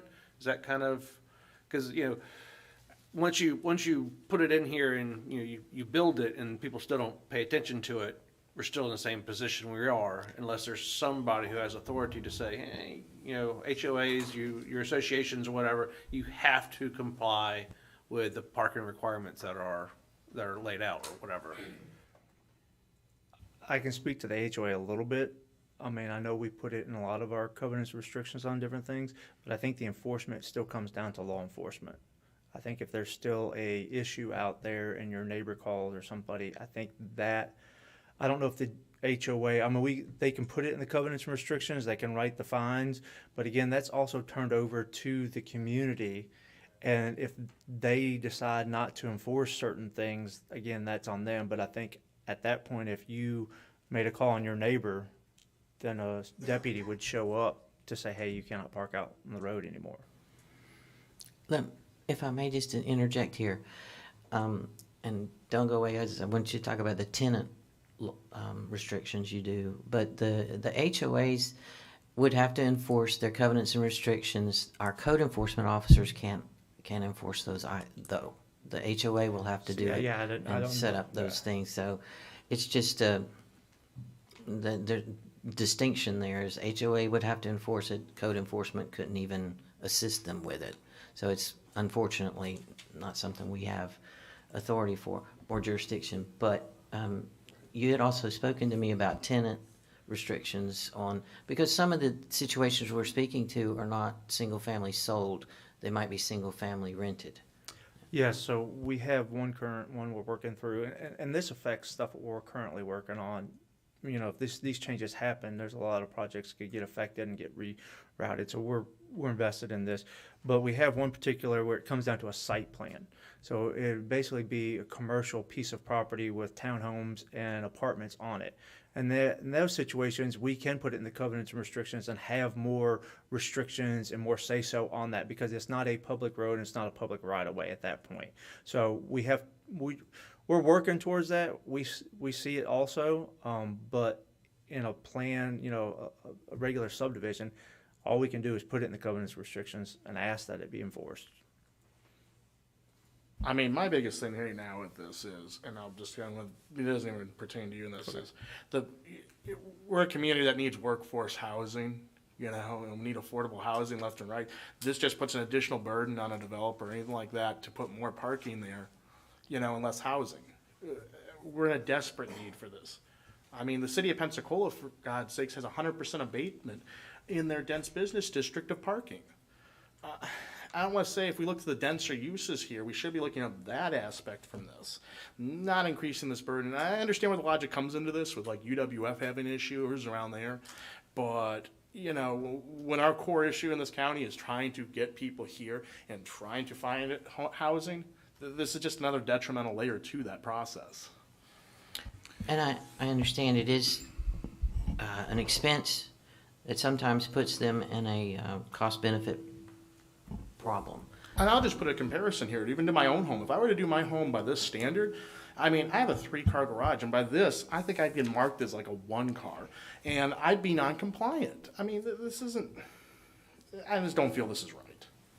This is the whole set. Where's the HBA on this? I can speak to that as well. I did talk to Dax Campbell about this. Tom Hammond Engineer Liaison for HBA. I got a lot of comments from people at HBA on this. But I'm going to start back at the top. So they are doing commercial connectivity in Santa Rosa County. It can be a nightmare sometimes, but we've accepted it at my office and we put it in. Going to the residential subdivision, I think it's a good idea, connecting 2 residences or 2 properties that are zoned LDR, MDR. One thing Chris said, that, and I believe HBA is with me on this, we're already doing it in Santa Rosa County, it's regular habit, practice. What I would like to see is the first guy has to build out the right-of-way stuff out and maybe the turnout. But if that never gets developed in the subdivision, we don't want a dead-end piece of pavement. Let the second guy that develops next door to it build the connector road to my turnout. That's what we do in Santa Rosa County. Works out better that way. So then, because then you're not building a road to nowhere if it doesn't get developed. To the parking spaces on the rest, can you go back to that first parking space picture? Where they had a double wide garage and driveway. Yeah, but the car parked out there on the road instead of beside that Tacoma. It's a double garage driveway. And that's what Tom Henry said when I asked him about all this. He's like, you can't legislate bad decisions. That's what I was told. So, and Tom, I'm assuming that the regulations would be that for like this picture here, to extend the parking lot so where it's not being impeded by the sidewalk. Is that what y'all are asking? So you would be extending the parking lot, which of course is then reducing the availability for a number of houses inside a subdivision, right? Lot depth starts getting bigger. That's Significant correct. difference. I got some numbers for you. Okay, thanks. So bottom line is there's enough parking there. If he put 2 cars in, if he's got 3 bedrooms, he'd have 2 in the garage, 1 out there. It wouldn't be blocking the driveway. But people are not going to do what they should do a lot of the time. From the HBA position, we're not really against going up on the bedrooms and more parking spots per bedroom, but we are against note 1 at the bottom that says you can park, you got to have 10 by 20. This whole parking lot, 9 by 18, had GMC 150s beside an F-250 earlier today. and everybody can park just fine without hitting each other on 9x18. So that's the industry standard. We'd like to keep it 9x18. I don't think that's really going to be a problem.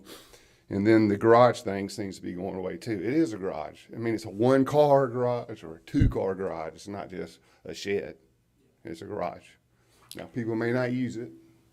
So that's kind of our position on it. We're not taking a hard line against this on coming up with more parking spots. If you threw away note 1, LDR is not going to change unless we do something about the sidewalks. If we have to stay out of the sidewalk, LDR is probably going to get 5 or 10 foot deeper lot. Same way if we, on the MDR, you got a 20-foot building setback line. You got 12 foot from the back of curb to the right of way. It's 32 foot. If you got 3 cars, you know, you're going to fix and make these things 15, 20, 25 foot deeper.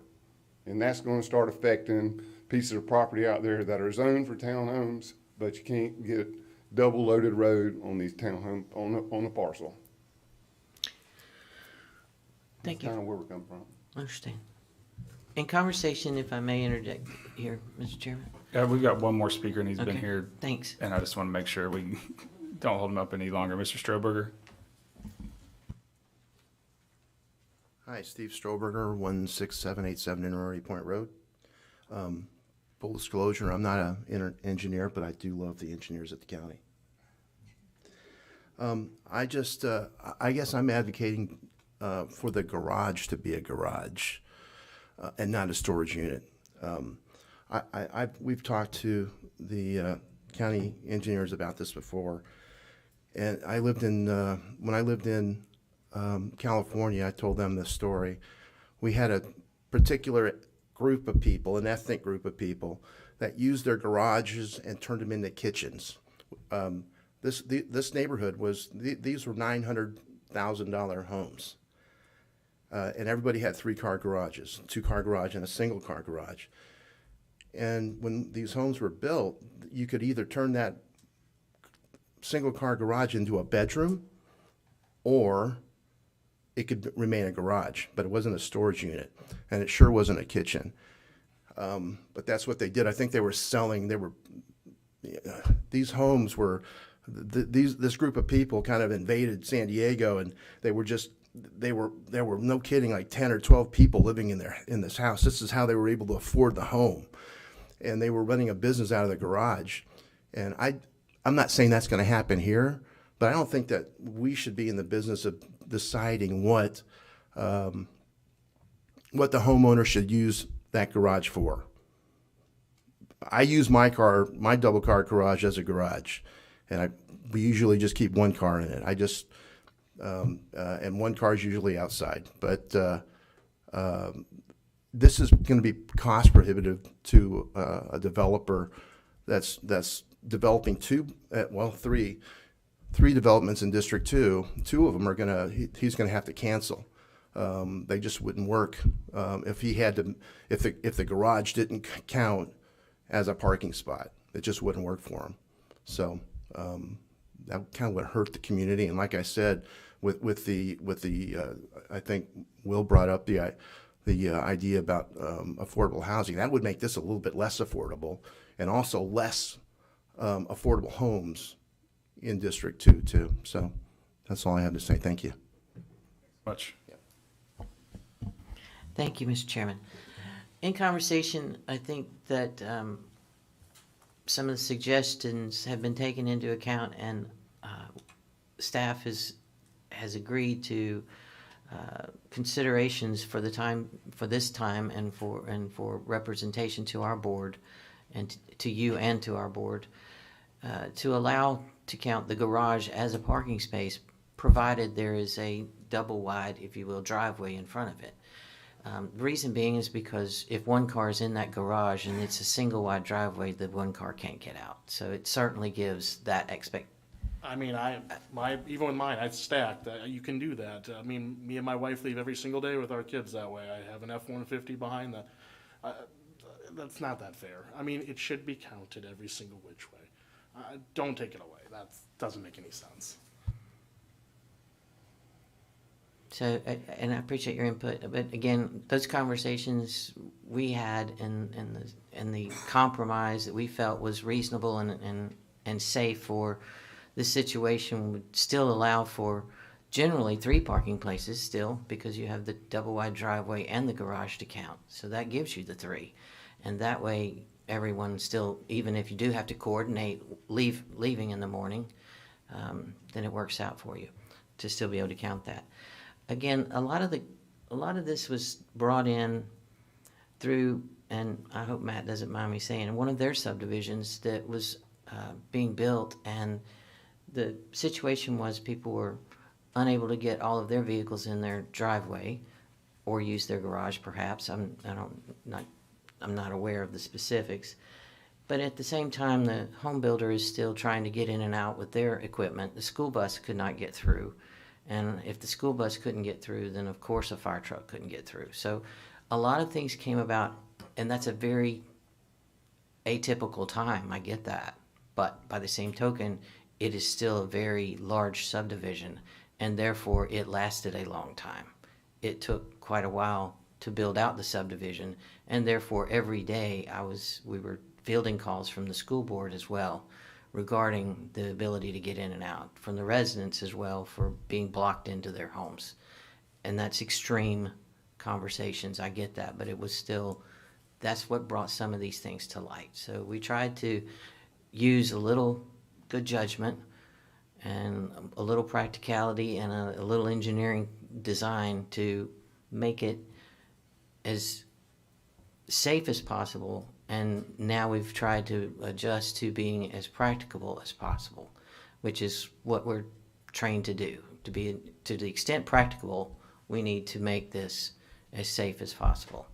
And that's just where we landed. So our recommendation today is, again, similar to amenities, I suppose, taking this language forward to our BCC, but with the understanding that you would modify note 1, if you don't mind bringing that up so they can see this, suggest to remove the 10 by 20, make it 9 by 18, like a standard parking place, and to allow for a garage to count as 1 parking place, provided there are space for or double wide driveway. That's our recommendation. Thank you. So will a 2-car garage be counted as a 2-car then? No, I mean, so.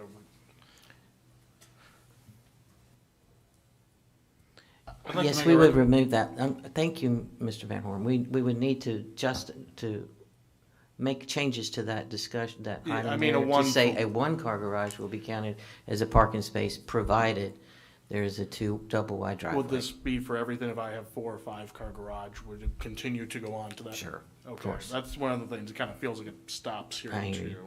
Yes, So. sir. I'd like to make a recommendation that, in the future, we have discussions on this. It comes to the planning board as a discussion item, not a voting item. I would appreciate that kind of in the future. I mean, there's a lot to this. Okay. And then we kind of make changes here, make changes there. It's like a bowl of noodles. We don't know where we start and where it ends, so. All right. We try to work out all of those You things know, ahead of in time. the past, these have been discussion items first, and then we talk about it, you go back, bring it to us with a workable product that we can vote on. I appreciate your input, and we can do it that way. The PAC should be the time that most of those things are worked out. Unfortunately, it's been reinstated recently, and a lot of people have not been attending the meetings as they could. So we can do it this way in the future, and that way we'll have a discussion the first time and vote and set up your language the second time. Thank you. And I would love to make sure that we have representation from HBA that is very in sync with what's going on, either denial or approval of this, and because they're the ones that are going to be drastically affected by this. And then if they're affected, then the community's affected because we're not going to get as many houses. We're going to have a housing shortage. We're going to have more of a housing shortage than we are. Houses costs are going to go up significantly. On and on and on and on and on. So the HBA is very important in this process. We agree. Thank you. All right, so do we need to take a vote on this measure, or is this, or you took the notes and comments that we made, then you'll carry on? So I thought we do it on either deny it or approve it with language or whatnot. I'd like to make a recommendation that we send it back for cleanup I with, 100% agree with that. Yeah, or a I'm denial, a little honestly, with confused the on language on as it it at is. this point. treat it as a discussion item today and send it back for rewording. It and would cleanup. still be a recommendation, no disrespect to your board. It still would be a recommendation as you would a rezoning case with notes or whatever. Because I don't know that we get to the BCC still may make modifications to it again, so, no offense, and I'm sorry if it's frustrating for you, sir, I really am. No, I'd rather send up a clean product. I mean, we're gonna change this 10 to 20 to 9 by 18 and whatever other changes we have. That's I'd rather the just only have it change. all captured in a clean document that we can. I mean, I would like to see on going, because this is put with two parts here, on the connectivity, we keep the language that the county already has. So I would vote right now to vote denial and keep the language the same. I'm just being honest with that one. I would support the denial just because there's too many unnoted changes that I cannot physically see, and I would not be comfortable approving anything, even if it's like noted, because once we say yes and it goes to BCC, I don't know if it's changed. I honestly do not know. I can take your word for it. I can take Horace's word for it, but I won't pick this back up and look at it again. That's just me. I'm busy. I won't do it. So I need to make sure that what I see is what I'm approving. I appreciate that, thank you. And if you choose to do so, we'll pass that information along to our board, and as well, we will take that into consideration for the future. Thank you. So I think we have a motion and a second for the denial. We restate, I'm sorry. Good. So who's made a motion, and can you state it clearly? I made a motion that, well, my denial was solely on the connectivity one and the changes for the parking. And mine was to keep the connectivity, the same language the county has currently. You know, make it a suggestion, and if it's for a subdivision and so forth, not the shall be required. And then obviously on the parking changes, what Mr. Hammond and them brought up, the size and obviously the garage space. So my understanding is this is all one issue. I would rather deny the entire pack. Let us come back. Let's have it cleaned up for future approval. So I don't know if that's what you're meaning, William, is a full denial of this? That would be fine. Okay. I'll go for a full denial of everything with, what's our number for this one? For this agenda item. I'll just say like that. I continue my second.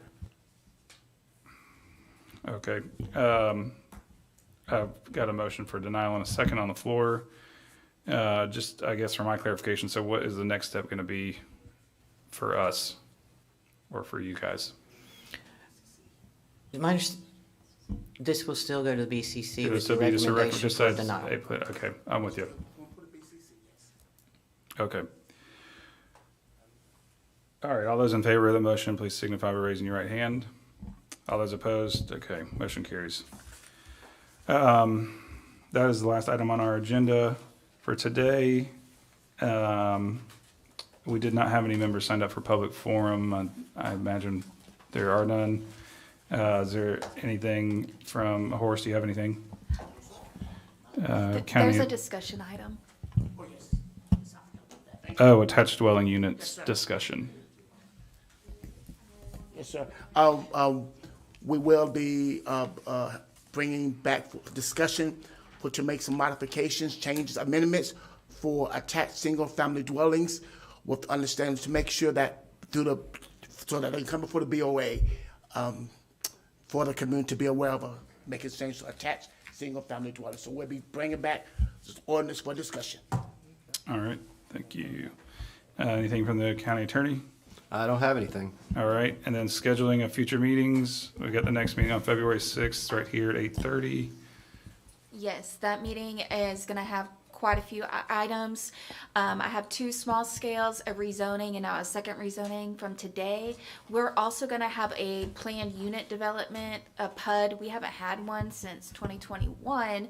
So just heads up, that will also be quasi judicial and I'll have a court reporter for that. That's all I got. All right, well, good stuff. We'll see y'all next month. We're adjourned.